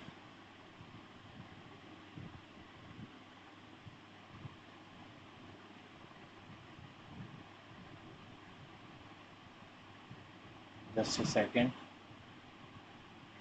Otherwise, what we need to do, return -1. If it is not empty, then simply return queue front, and that's it. So this is the circular queue. What is the advantage of using circular queue over the linear queue? If we are using the circular queue, we can utilize the space already dequeued by the dequeue operation, right? So this is the advantage. So thank you very much. I hope uh, this explanation has cleared your doubt. Okay, before leaving, let's try to run this code. So in order to save the time, I've already written the code here, and the code is exactly same that I just discussed. We have defined the maximum size of the queue, then we declared a queue of size 5. We have initialized two variables, front and rear. Initially they are initialized with -1, that indicates that the queue is empty. Then we declared two functions, is full and is empty, which are simply checking the boundary conditions if the queue is full and if the queue is empty. Then, as already discussed, whenever we try to insert some element in the data structure, we always check uh, if the data structure is full, if the queue is full. So we always check for the boundary condition. Then, if it is not so, if the queue is not full, we'll check if the element we are inserting is the first element. Because if it is the first element, we will set the rear variable. But what about the front variable? Front variable we have to manually take care of like this. If it is the if it is the first element, then we also need to set the value of front variable, because if there is only one element in the queue, uh, then both front and rear variable will contain the index 0. After this, we have simply increased the value of rear like this, and then we assign our given value at the designated position. Simply, while dequeuing the element from the queue, we first check for the boundary condition, and here also, if the queue is left with only one element, then and we are removing the last element, then we need to set the front and rear variable to contain -1, because in this case our queue will become empty. Now, since we already know that we remove the element from the front, so we will increase the value of front as per this formula. The only change here is this modulus sign if we compare the circular queue and the linear queue. And after this, we will return the data dequeued from the front side.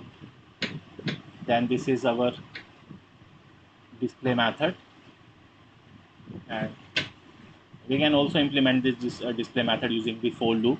We can write this in one single line.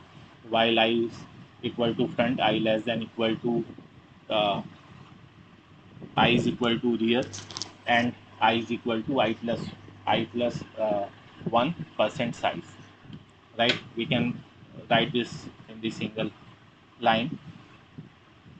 In the main method, what we have done, we have enqueued some elements, then we displayed the cube, then we deleted the element, we again displayed the cube. Like this, we performed some operations. Let me run this code and show you the output.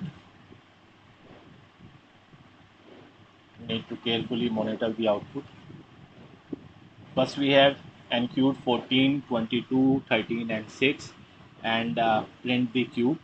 So the output is 14, 22, 13, and 6.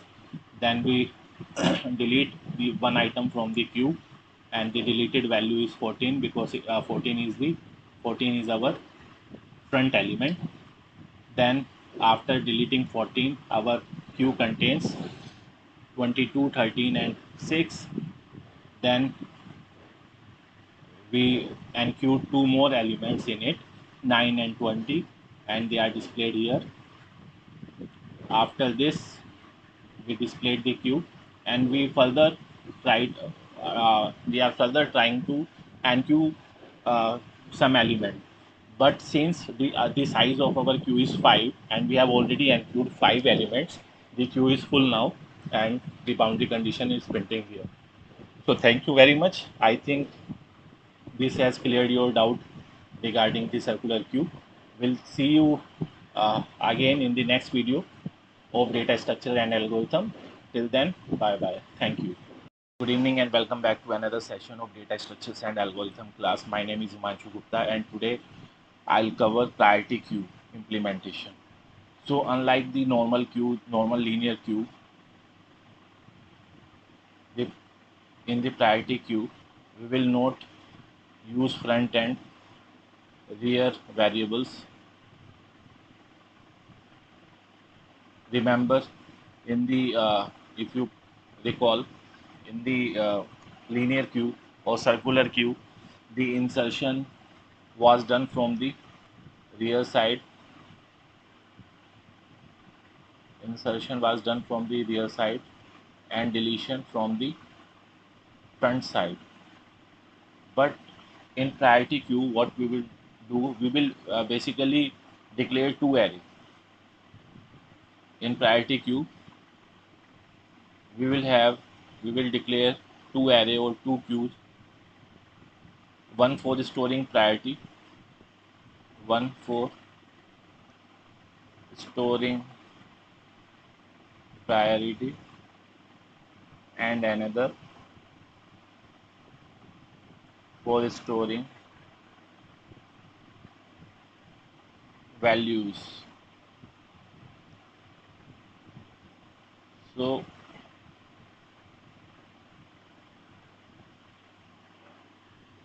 let's call this the one array as priority queue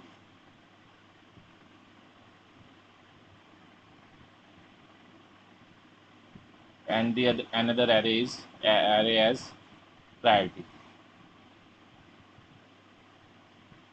right? So what we are doing, we have defined a maximum size, has defined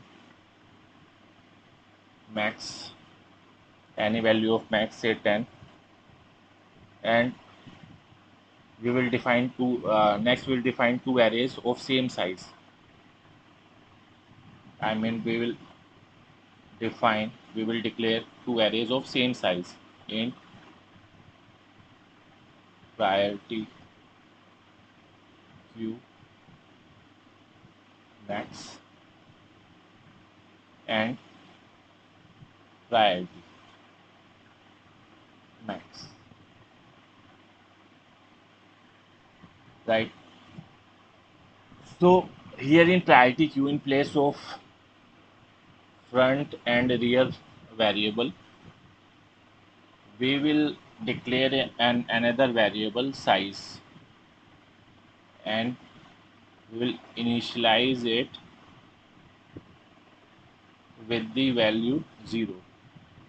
Basically, this size will give us the count of number of elements in the queue. This size, this variable size will give us count of number of variables, number of elements in the queue. Now, how will we store the numbers in the enqueue operation? We will store two numbers. We will pass two numbers like this: enqueue 21. So basically, this is the number and this is priority. Now we can consider max priority or mean priority. I mean, we have two options. If we can consider the smallest number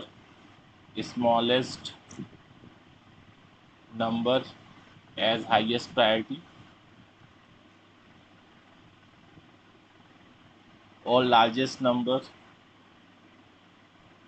as highest priority. We can choose any one scheme, but the first one is more popular. We will take the highest number as the smallest number as the highest priority. That means if we have four priorities, 1, 5, 10, 20, then I will consider that number having priority 1 uh, is having the highest priority. Means this is the highest priority in our case, and I'll implement the program accordingly. So here in this program, we will implement enqueue operation. In enqueue, we will pass two numbers, int value and priority. So this is one operation. The another operation is dequeue.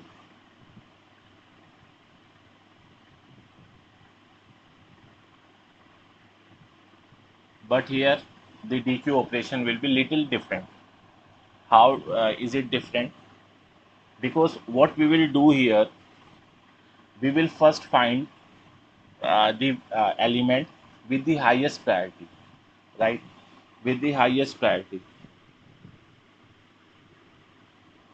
So we can declare a function. We can use a helping function or helper function.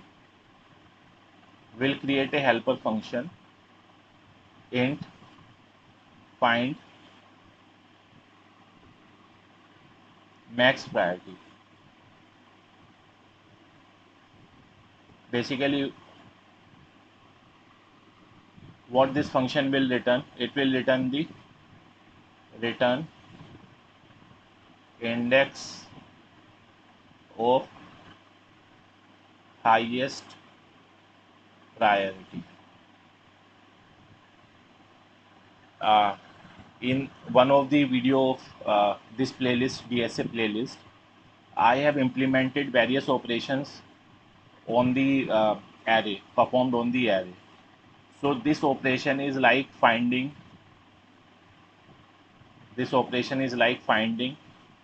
smallest element in the array. If you compare this our task is to find the smallest number in the array and to return its index.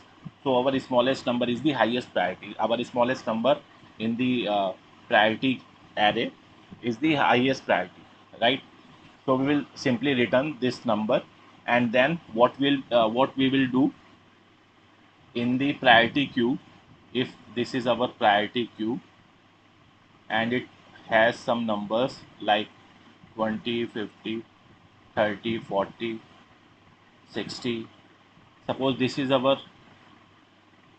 priority queue, 0, 1, 2, 3, 4, 90, 5. and we have a same size another array priority, which stores the priority of these elements. Suppose this is 5, 4, 0, 10, 30, 6, 0, 1, 2, 3, 4, 5.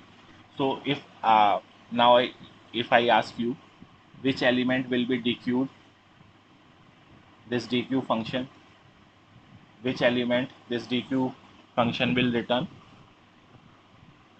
it will first find the priority of the highest element, which is the 0 in our case. So our find max priority method will return this index 0, will return this index 2. And what we will then do, we will return this number, we will remove this number from the array. And if you recall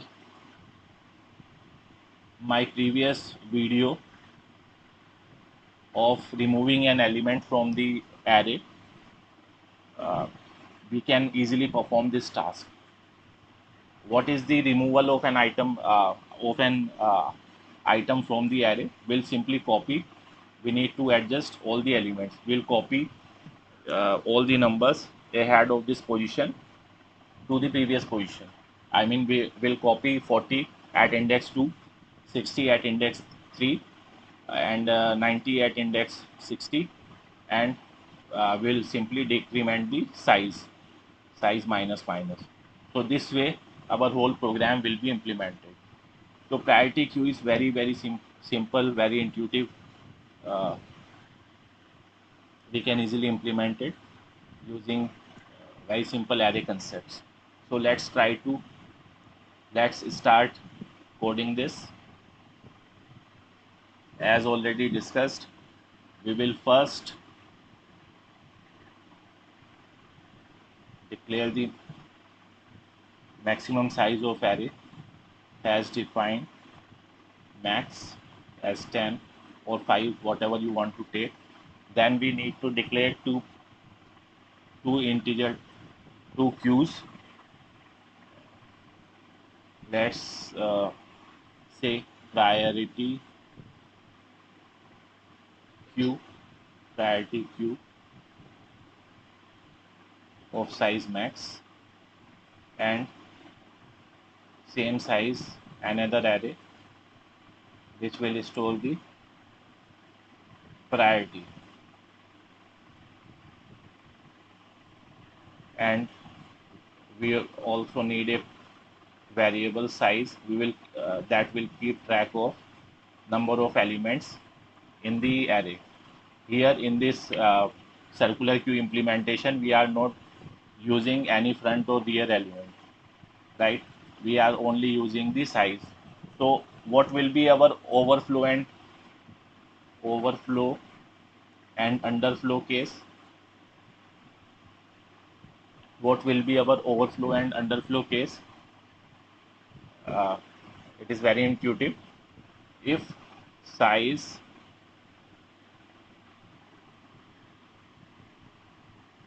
is equal to max, we will have elements from 0 to we'll start the size we have started this size from 0. So if we have 10 element array, we can store the elements from 0 to 9. So they are the valid indexes.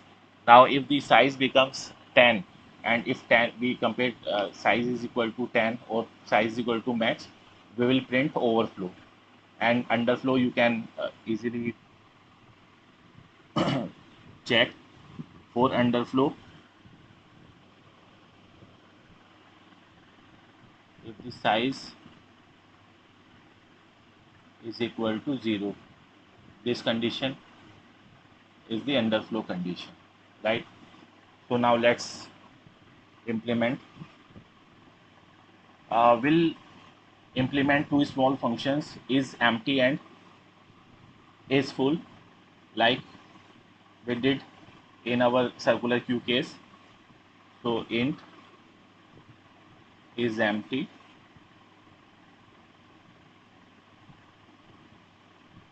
and this will simply check if this size is equal to 0.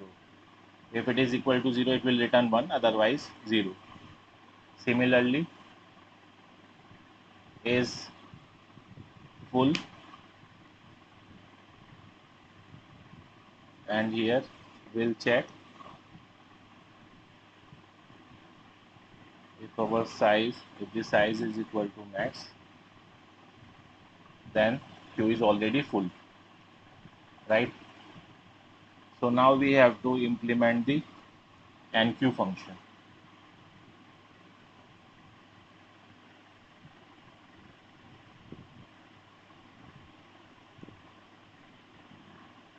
Let's write it here, void enqueue. In this we will pass two variables, value and priority, right? So first we need to check for the overflow condition. If is full, then we will simply print queue overflow, and we will return from here. Otherwise, we'll simply assign priority, the values, priority queue size is equal to value. See, this size variable here is working as index for our priority queue and priority queue, priority array, and at the same index we will store the priority of this element. Size is equal to priority, and now we will increase the size variable, size plus plus. We can print some message that, sorry, printf, we can print some message like inserted %d with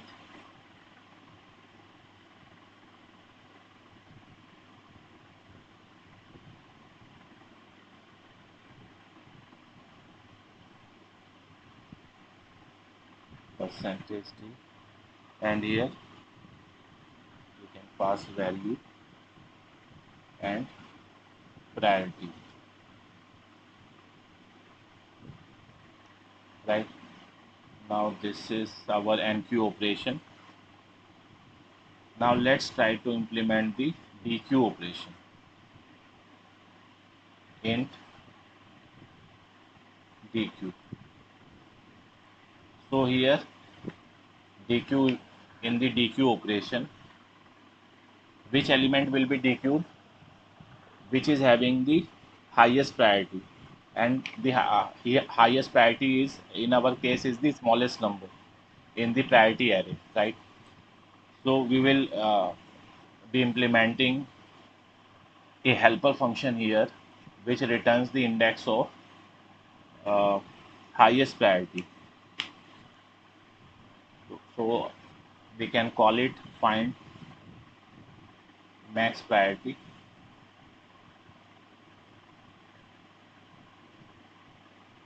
and in the max priority, in this function, this is like, since the smallest number is the highest or maximum priority, so it is like finding the smallest element in the array, right? So let's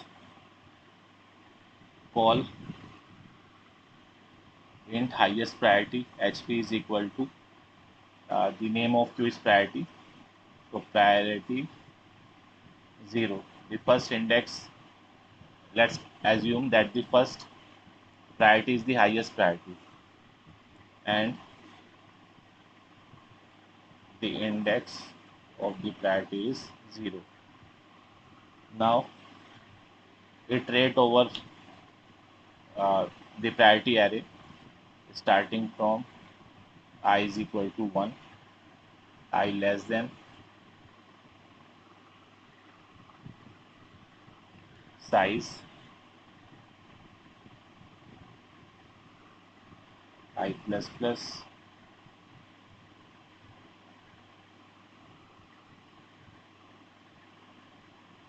so if highest priority is greater than, I mean this is the number, basically this is the number. So if this number is greater than, we are finding the smallest number. Okay? So if this number is greater than priority I, then what will we do? We will assign this number priority I to highest priority I. Once we iterate over all the values, we will have the highest, here we also need to set the index is equal to I. So once the loop is over, we will have the index of smallest element in the loop, and that number we can return here, return index. So this will work as helper function of dequeue. So in the dequeue operation, we will first check if the queue is empty. So if is empty, then we will simply print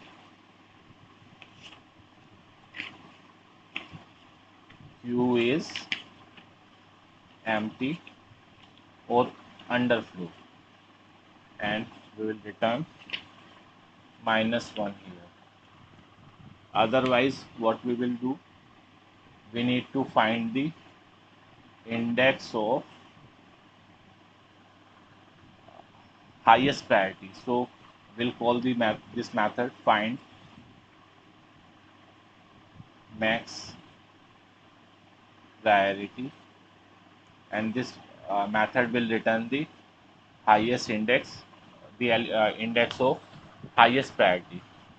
So now we have to simply remove the element. We have to simply return the this index element, and we have to adjust the our array.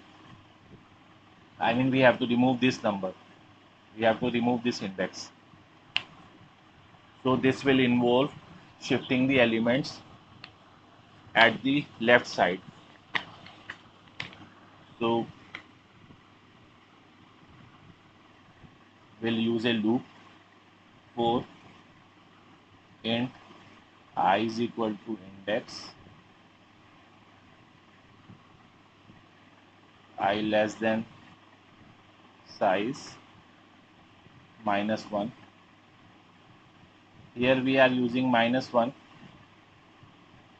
because we will be copying the elements uh, like this. Means what we will do, we'll copy priority queue I is equal to priority queue I plus 1. Since we are referring I plus 1, if we iterate the loop till I less than size, then it will try to access the element at the uh, priority queue size at this position size, which will be array index out of bound error. Then we also need to adjust our priority array we will remove the same position, means element at same position from both the array. Priority I is equal to priority I plus 1. So this way we will shift the elements, and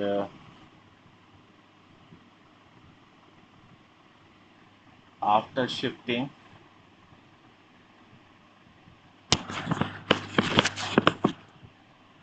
and actually before shifting we could have done one thing. We can you know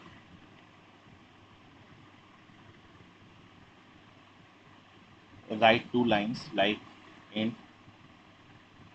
value, this is the value that we are deleting, that this is the element basically that we are trying to dequeue. So let's store this element of priority queue,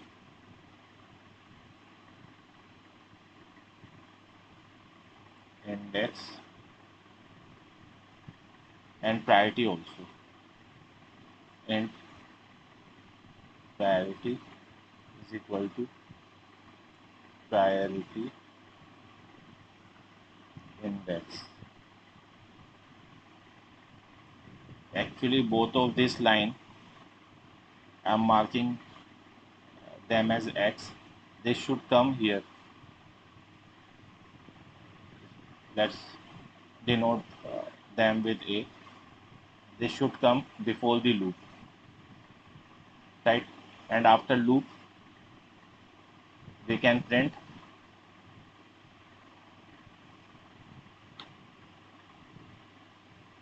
after loop we need to first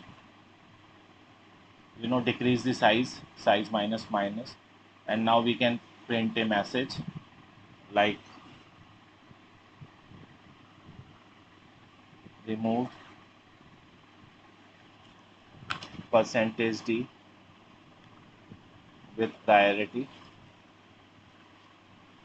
percentage d, and this will be our value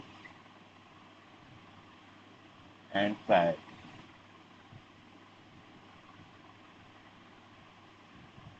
And that's it. Now we can remove the value, we can return the value,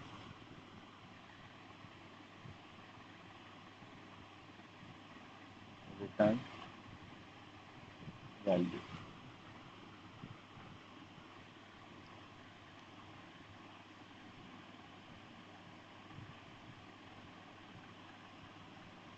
So this is our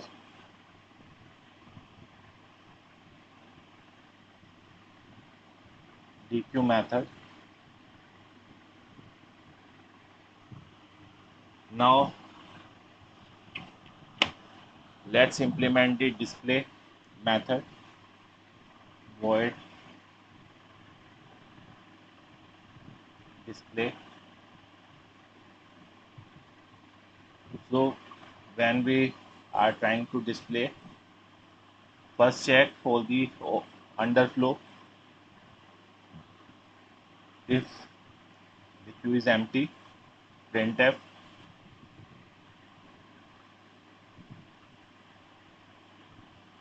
queue is empty, or priority queue is empty, and simply return. Otherwise, print all the elements of the loop starting from the 0 up to less than size I plus plus, and print the values. Printf slash n value is equal to percentage d, and priority is equal to percentage d, priority queue I, and priority.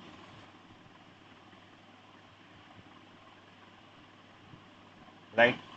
So this is our display function. So I think uh, this is very simple and intuitive to implement the priority queue. If you also want to implement the peak element, peak operation, we can implement this. Like we only first we need to check if the queue is not empty. So if it is empty, printf priority queue is empty, or simply queue is empty, and return. Otherwise, what we can do, let's find the index of highest element, find max. What is the name of our helper function? The name of our helper function is find max priority. So let's call this find max priority and simply return. If we have to see the highest see the value of the element having highest priority, we'll simply return priority queue index. So this is our peak operation. So that's it. Now let's try to implement this using a compiler. Okay, so in order to save the time, I've already written the code here in our online compiler. So first we declared the max size. Then we declared two arrays, one priority queue to store the actual value and priority for storing the priority, and also initialize the variable size as 0, which keeps tracks of the current number of elements in the queue. These are our functions: is empty, is full, to check for overflow and underflow condition, to check for underflow and overflow condition respectively. This is our enqueue operation. We are first checking the overflow condition, and then simply assigning the value and priority to the concerned queue. Same way, this is our helper function, find highest priority, which is returning the index of highest priority.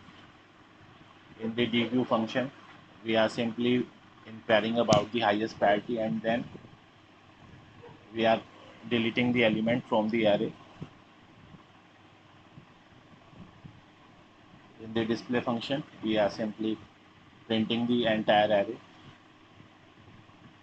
and peak function returning the value which is having the highest priority. These are some operations, uh, sample operations. Let's try to run this code. We have first enqueued few elements 10, 20, 30, 40 and 50. So 10, 20, 30, 40, 50 inserted with priorities 2, 1, 3, 0 and 4 respectively. Then we dequeued one element. So this must dequeue the element having highest priority. So here in our case, the highest priority is 0. So element 40 must be deleted from the array, must be removed from the array. So remove 40 from with 40 element 40 with priority 0.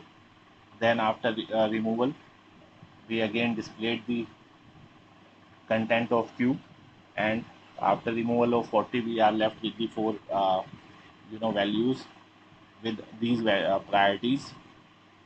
Then we used the peak. We applied the peak operation, which returns the value of the element having highest priority. So here, among the remaining students, among the remaining elements, the highest priority is 1, and the corresponding value is 20. So it returns 20. Then we again applied the DQ operation, which removed 20 with priority 1 and printed the remaining operations. So I think this video has cleared your doubts. Already we have discussed linear queue using array and linked list both, and we have also discussed in the last class circular queue.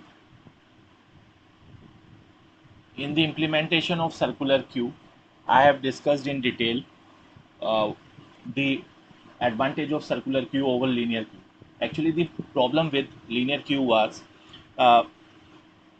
when we delete some items from the linear queue and array gets full, we cannot insert the new elements at the empty positions, right? So circular queue give the solution to this problem. We already know that in linear queue and circular queue we use two variables, rear and front. Rear is used for insertion and front is used for deletion. Today we will implement doubly ended queue using circular queue. I mean, we will modify our circular queue algorithm to make insertion and deletion possible from both the ends. Now the question arises, why it is needed, in what particular situations we may need to insert the elements from both the ends. So imagine the case when you want to prioritize certain elements and make it available for immediate access by pushing them at the front side. Imagine the case of the hospital queue when people are waiting for their turn in the hospital. Imagine some emergency case comes. So the hospital staff give emergency case immediate access to the doctor. Means doctor will immediately try to see the patient who is in emergency, who is the emergency case, right? So such to simulate such type of behavior, we use doubly ended queue. In doubly ended queue, also we will have two pointers, rear and front. Both will be initialized as usual with -1 to indicate that right now our queue is empty. We will initialize some variable as size, say size, to some value, say 10, and in place of NQ and DQ, we will implement two operations, two functions for insertion and two functions for deletion. So let me explain how the insertion and deletion will be possible in the double-ended queue. So let's discuss the first case, insertion. Let me discuss this case first, insertion at rear. So this is our usual case. This is our usual case. In all types of queue, we insert the element from the rear. So if you have not watched our circular queue video, please go and watch it because it is kind of prerequisite. I'll be modifying that code to implement the double-ended queue in this video, right? So in the case of circular queue, we insert the element from the rear and increase the pointer like this, rear +1 modulus size. This is done so that if the rear reaches the end of the array, it wraps back around to the front. It wraps back around to the front. For example, if our array is full and there is some place in the starting of the queue, then our front pointer, our rear pointer will wrap back around to the front by using the modulus operator, right? For example, in this particular case, our size of array is 1, 2, 3, 4, 5, 6, 7, 8.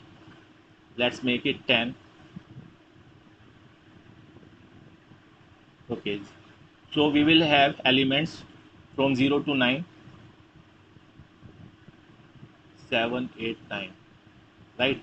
Now suppose the position of rear is 9. So if I try to insert when the position is of the rear is 9 and our size is 10, so our rear will be in this case become 0, right? 10 reminder 10 is equal to 0. So this way our circular queue works. So this is the usual case insertion from rear position, and we have already covered this in our circular queue video. Now the another case is insertion at front. If we want to insert some element at the front position, what will we do? So there can be three cases. Whenever we are trying to insert an element in the queue, there can be three cases. The first case is if the queue is empty. If the queue is empty, then the element we are trying to insert is the first element. And in that case, we will initialize both front is equal to rear is equal to 0, right? If for first element, this is case stands for first element. Otherwise, what will we do? We will decrease the front like this. Front is equal to front minus 1 plus size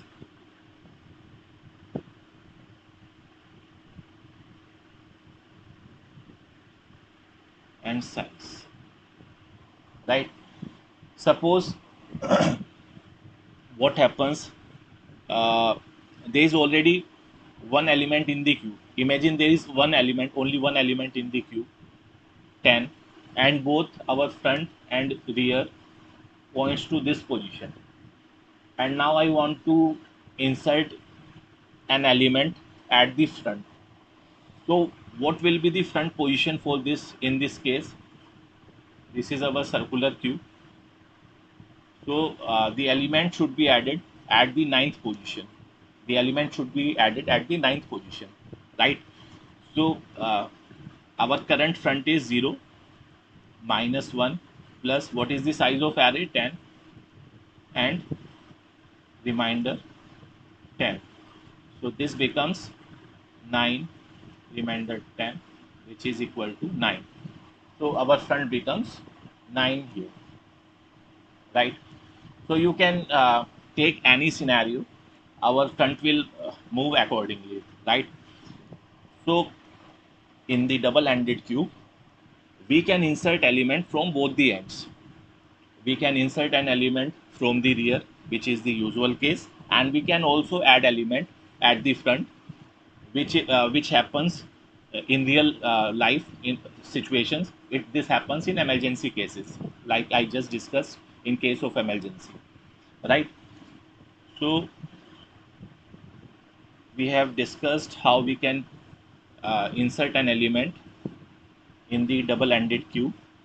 In place of single NQ operation, like we write in our linear queue, circular queue, and priority queue, we implement NQ operation like this. Int n. In case of NQ, we will implement two functions: insert front void insert front, and the second one insert rear, right? We'll see the code and discuss this in detail there. Now let's talk about the deletion. So in case of deletion also we have two options. We generally delete in our linear queue implementation and circular queue implementation. We delete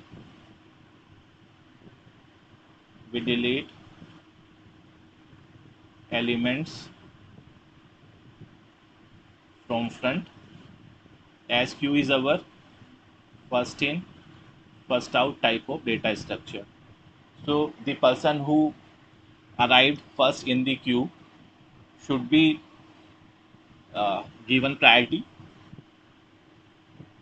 But like I just talked, in case of emergency, someone from the you know uh, last position want to access, want to leave the queue. So it is possible in case of our double-ended queue. So we'll discuss both the cases.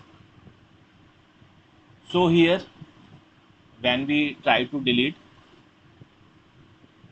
from the double-ended queue, there exists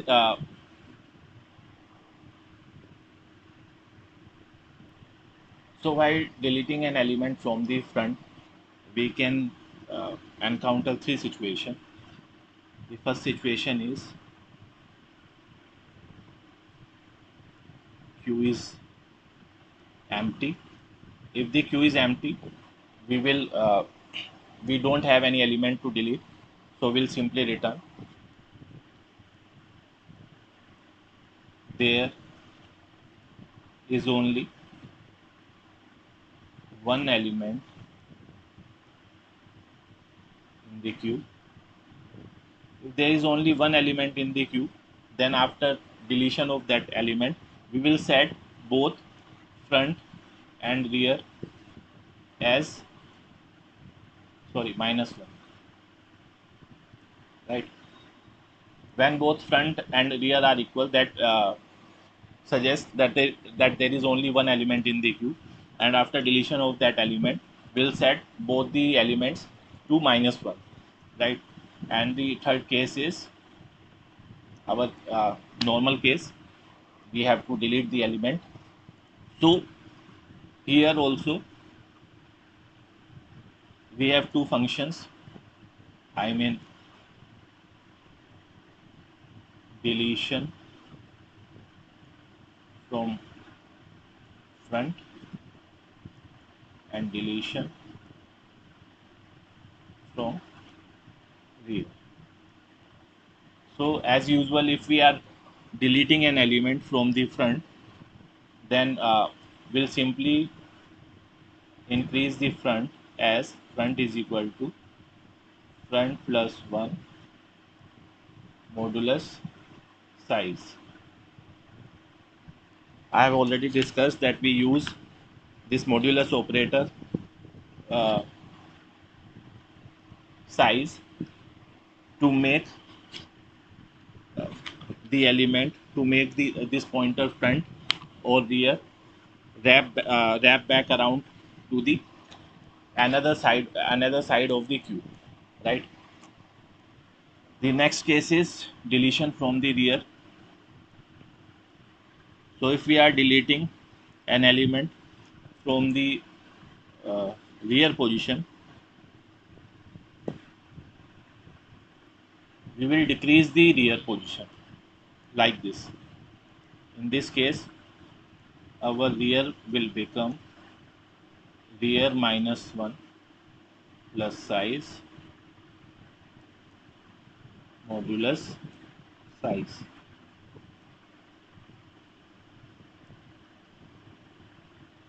right?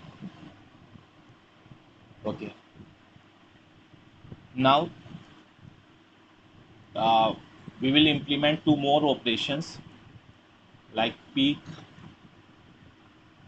front. This will return the value of Q front, right? And we'll also implement P rear. So this will return the value of Q rear. Our overflow and underflow condition will remain same as we have used in our circular queue. We will check the queue overflow when our front is equal to rear plus 1 mode size, right? I mean, if this is our circular queue as per definition, suppose this is our front, and we increase the rear when we insert some element, suppose 10, 20, 30, 40, 50, 60. So our queue will be full when rear is just behind the front element. When rear is just behind the front element, right? Since we are implementing the circular queue, we have used this modulus operator. And the underflow condition when the queue is empty, when the queue is empty. So underflow condition can be checked using if front is equal to -1. That indicates that our queue is empty. So these are the operations that we are going to cover in our doubly ended queue implementation. And now let's discuss them one by one.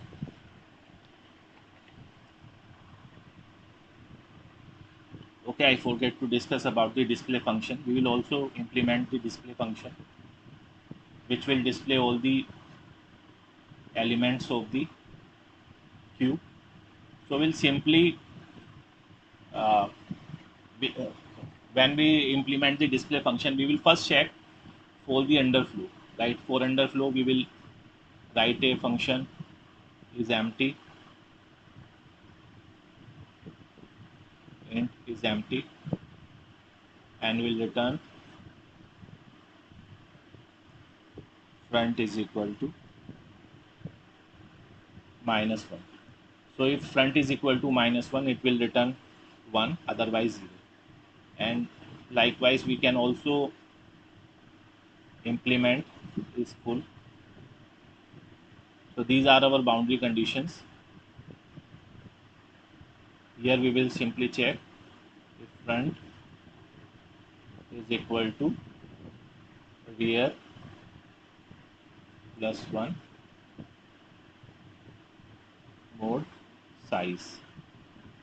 These conditions we have already discussed in our circular queue implementation, right? So for displaying the queue, we will simply check if the queue is empty. So if the queue is empty, we will simply printf queue is empty, and we will return. Otherwise, what we have to do, we will start from I is equal to front, and this will continue until I is not equal to rear, and here we will implement increase the I as I is equal to I plus 1 mode size, right?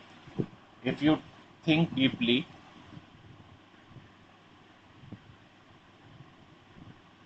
this is our display function. This loop will run until I is not equal to rear. When I becomes rear, this loop will terminate, So this loop will print all the elements except the last element. Here print all the elements like %t q I. This loop will not be able to print the last element because when I becomes real, loop will terminate. So last element we will print after the loop. Printf %d q I. This is for last element. Okay, now that we have implemented is empty, is full, and display method, let's start with the insertion. So the first is insertion from the rear position, which is the normal. So let me write void insert front, and this is the value which we are going to insert. So as discussed in all the other implementations of queue, we will first check for the boundary condition. That means if our queue is full, we will directly call is full method, because if queue is full, we cannot insert a new element. If the queue is full, simply print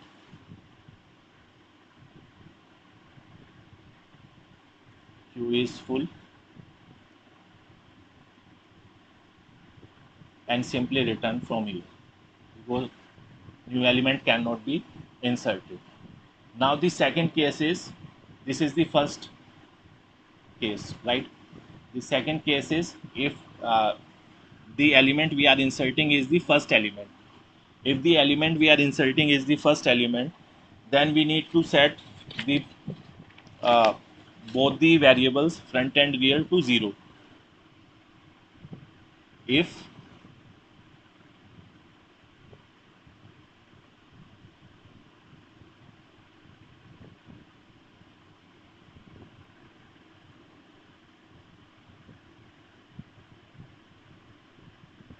front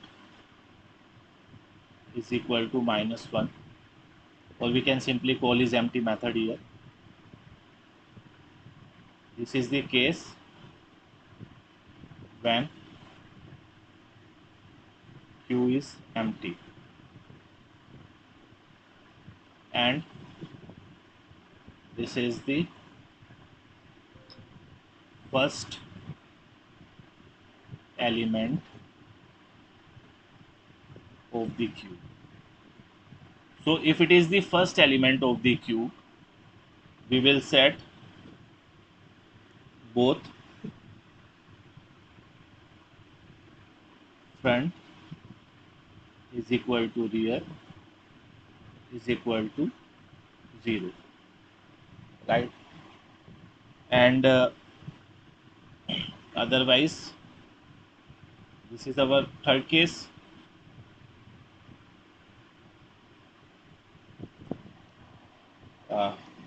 In this, we will simply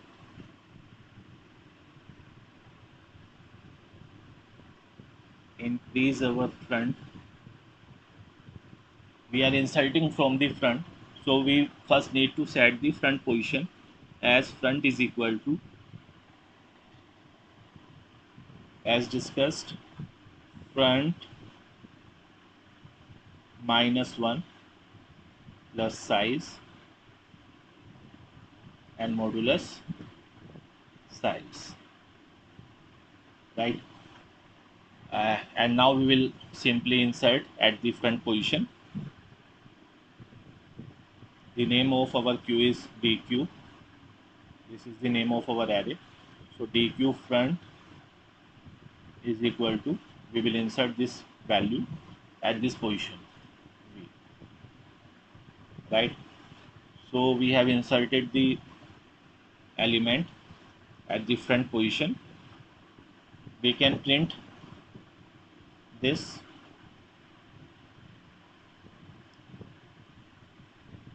inserted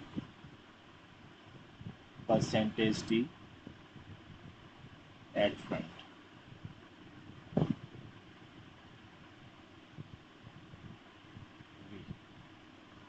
And that's it,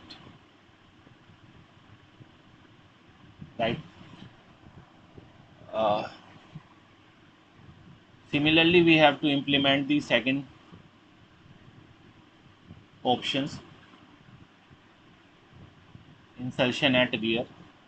So we'll call this, our second method will be void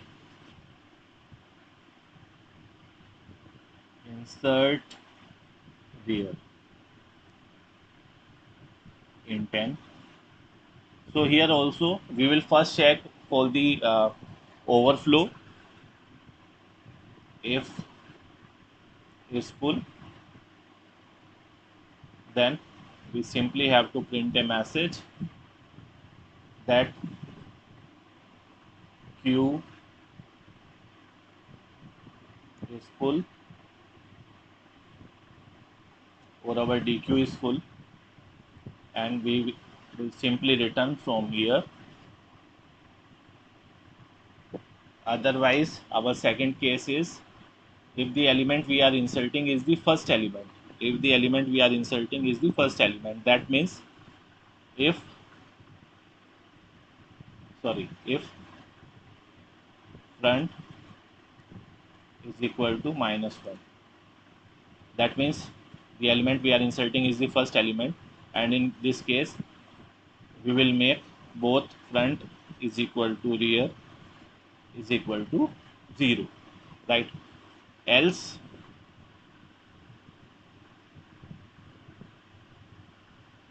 we are inserting the element from the rear, so we'll move the rear pointer like this. Rear is, will set the rear pointer like this. Rear is equal to rear, let's use a small r.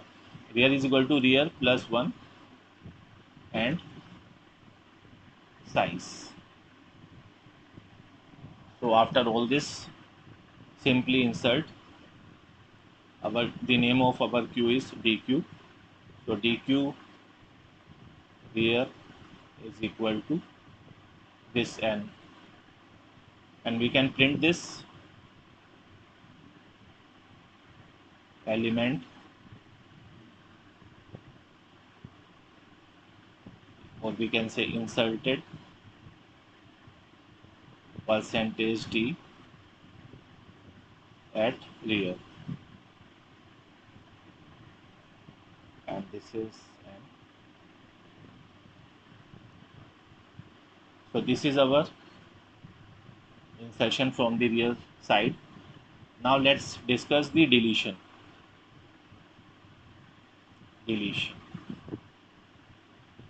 So we will first discuss deletion from front. Deletion from front. This is exactly same as we have done in the circular queue. So int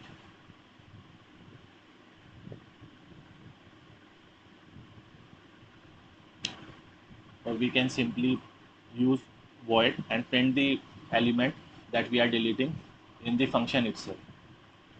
Void delete front. Okay, so while when we are trying to delete an element from the array, first we will check the boundary condition, and boundary condition means if the we need to check if the DQ is empty or not.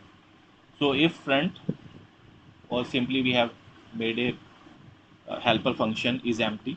If is empty, then simply printf DQ is empty. So if it is empty, we cannot delete any element from it, and return. Otherwise, okay, now simply print the front element that we have deleted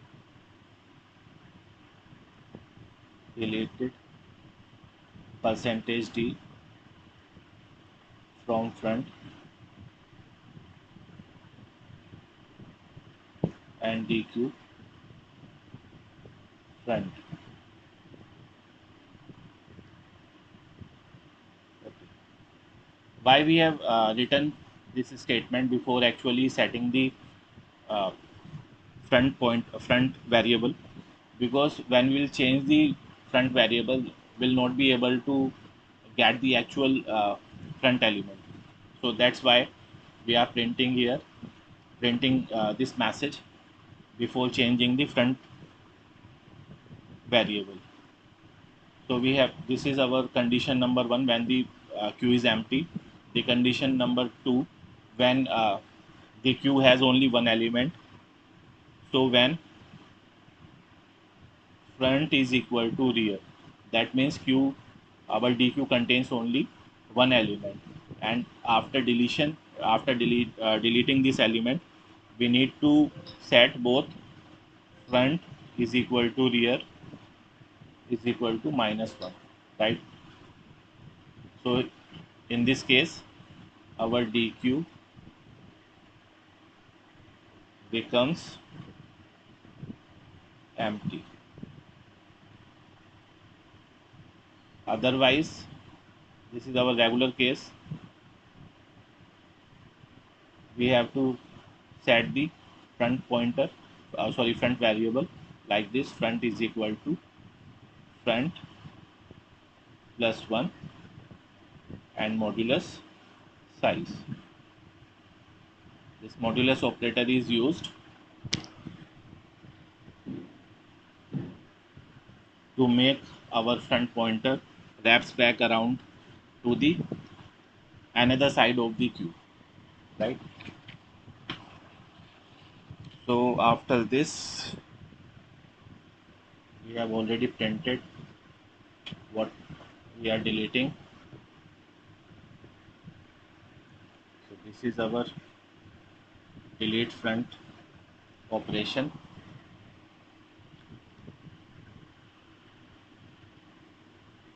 And now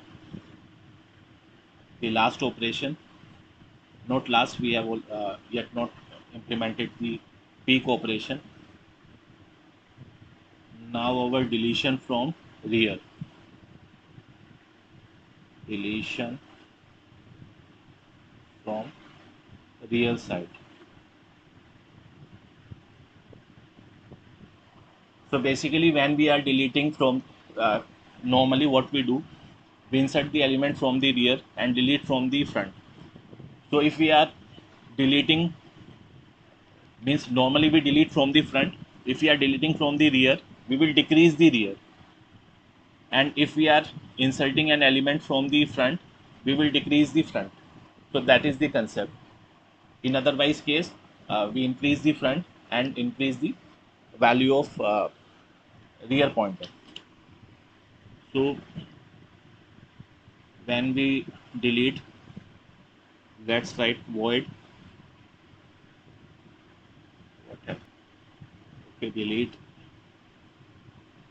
rear. So here also we will check all these three conditions.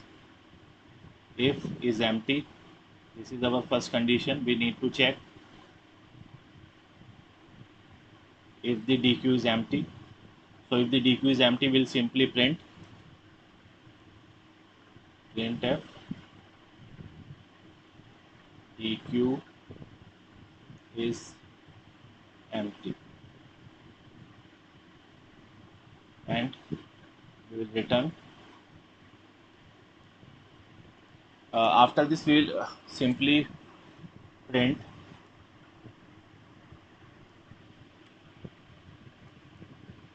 deleted %t from rear, and we will set the rear position as, sorry, we will DQ rear. Now there can be two cases. If the element, if the element we are deleting is the last element. So if front is equal to rear, what we have to do, make both front and rear -1. This indicates that our DQ is empty, right?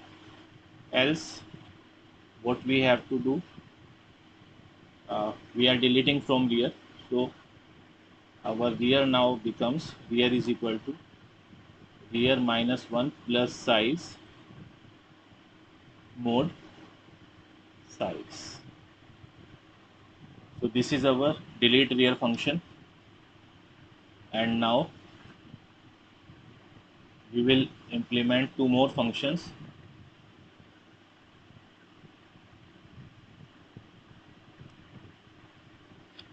Int peak front and int peak rear. So basically peak front will return the value of front element and peak rear will return the value of the rear element. So this is very simple to implement. Simply what we have to do, we only need to check the boundary condition. That means if the queue is empty, because if queue is our DQ is empty, we cannot return any value. There is no element to peak, right? So if is empty,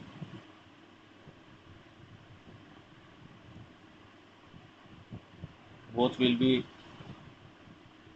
almost same. If is empty, then we have to print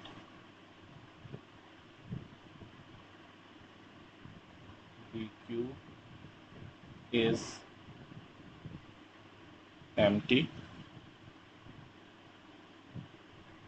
return. Here also we need to print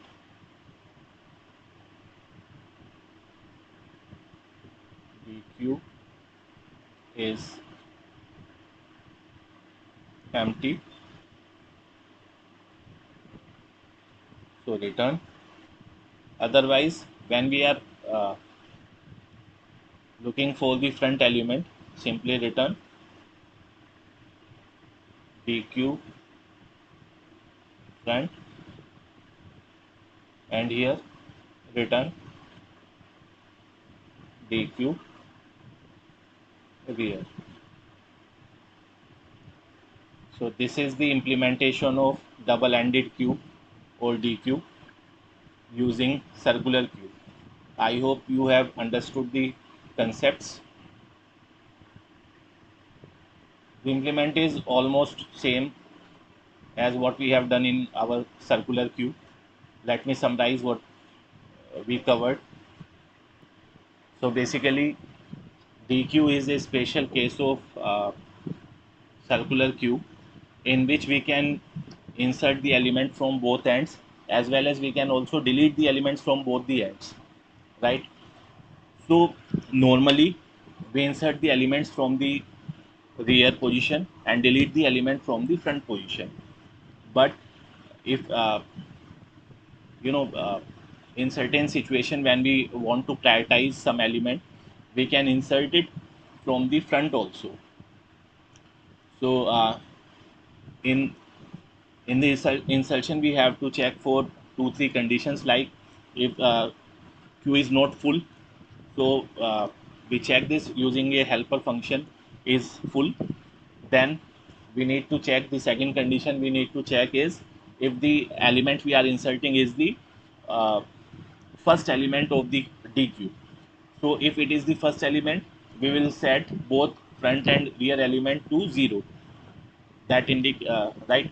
And in the third case, we'll simply increment our rear position or front our rear position to +1, and if we are inserting from the front, we will decrease the front position, right? And we'll do this circularly using modulus operator. Second, deletion. We normally delete from the rear, but if we are asked to delete from the front, if we are deleting from the rear, we will increase, sorry, we normally delete from the front position, and in this particular DQ case, we can also delete from the rear position. So if we are deleting from the front position, we will simply increase the front position. Here also we need to check the three cases. The first case is underflow condition, if the queue is empty. The second case is we need to check if the element we are deleting is the last element of the queue. If it is the last element, we will set both front and queue, front and rear to -1, right? So that we can start inserting the elements exactly like when the queue is empty. And the third case is the normal case. When we'll delete, we'll increment the front pointer. Now let's discuss the second case, when we are trying to delete element from the rear position. The first two conditions will remain same, like we have to check for the underflow. Second, we have to check if the element we are deleting is the last element. And third, see, in this case, when we are deleting the item element from the front, we are increasing the front variable, as front is equal to front plus 1 modulus size. But when we are deleting from the rear, we will decrease the rear variable. What we will write? We'll write rear is equal to rear minus 1 plus size modulus size, right? Then we have implemented two operations, peak from front and peak from the rear, peak front, peak rear. In this, we simply first have to check the underflow condition and then simply return the front element and rear element. This is very simple. And the last operation that we have performed is the display. In display, we are simply traversing the queue. We are simply traversing the queue, and while traversing, we will start from the front and go up to rear element. So I think now you have understood all the operations of the queue, of the DQ. Now let's implement what we have studied so far in the DQ in our online compiler. For the sake of to save the time, I've already written the code here. So as usual, the code is exactly same what we have discussed in the video. So the header file, the maximum size, we can set the size to any value like 5, 10, 100, 200, whatever we want as per our need. Then we declare the array which will behave as circular queue. Initialize our front and rear variable as -1. These are our helper functions, is full and is empty. Here we have given the same conditions as we have given in the circular queue. Then we have implemented two functions for insertion at the front and for insertion at the rear. The details we have already discussed. Then we have implemented two more functions for deletion from front and deletion from rear. Then peak front and peak rear, and this is our display, right? This is our driver code, main method. We have inserted some values from the front, from the rear side, and display and traverse the entire DQ. Then we inserted one element from the front and again displayed the queue. So this is like playing with different functions. Now if I run this code, this is our output. Inserted 10 at rear, 20 at rear. So this is our DQ. So I hope you have enjoyed the video. We'll see you in the next video with some another topic. Thank you.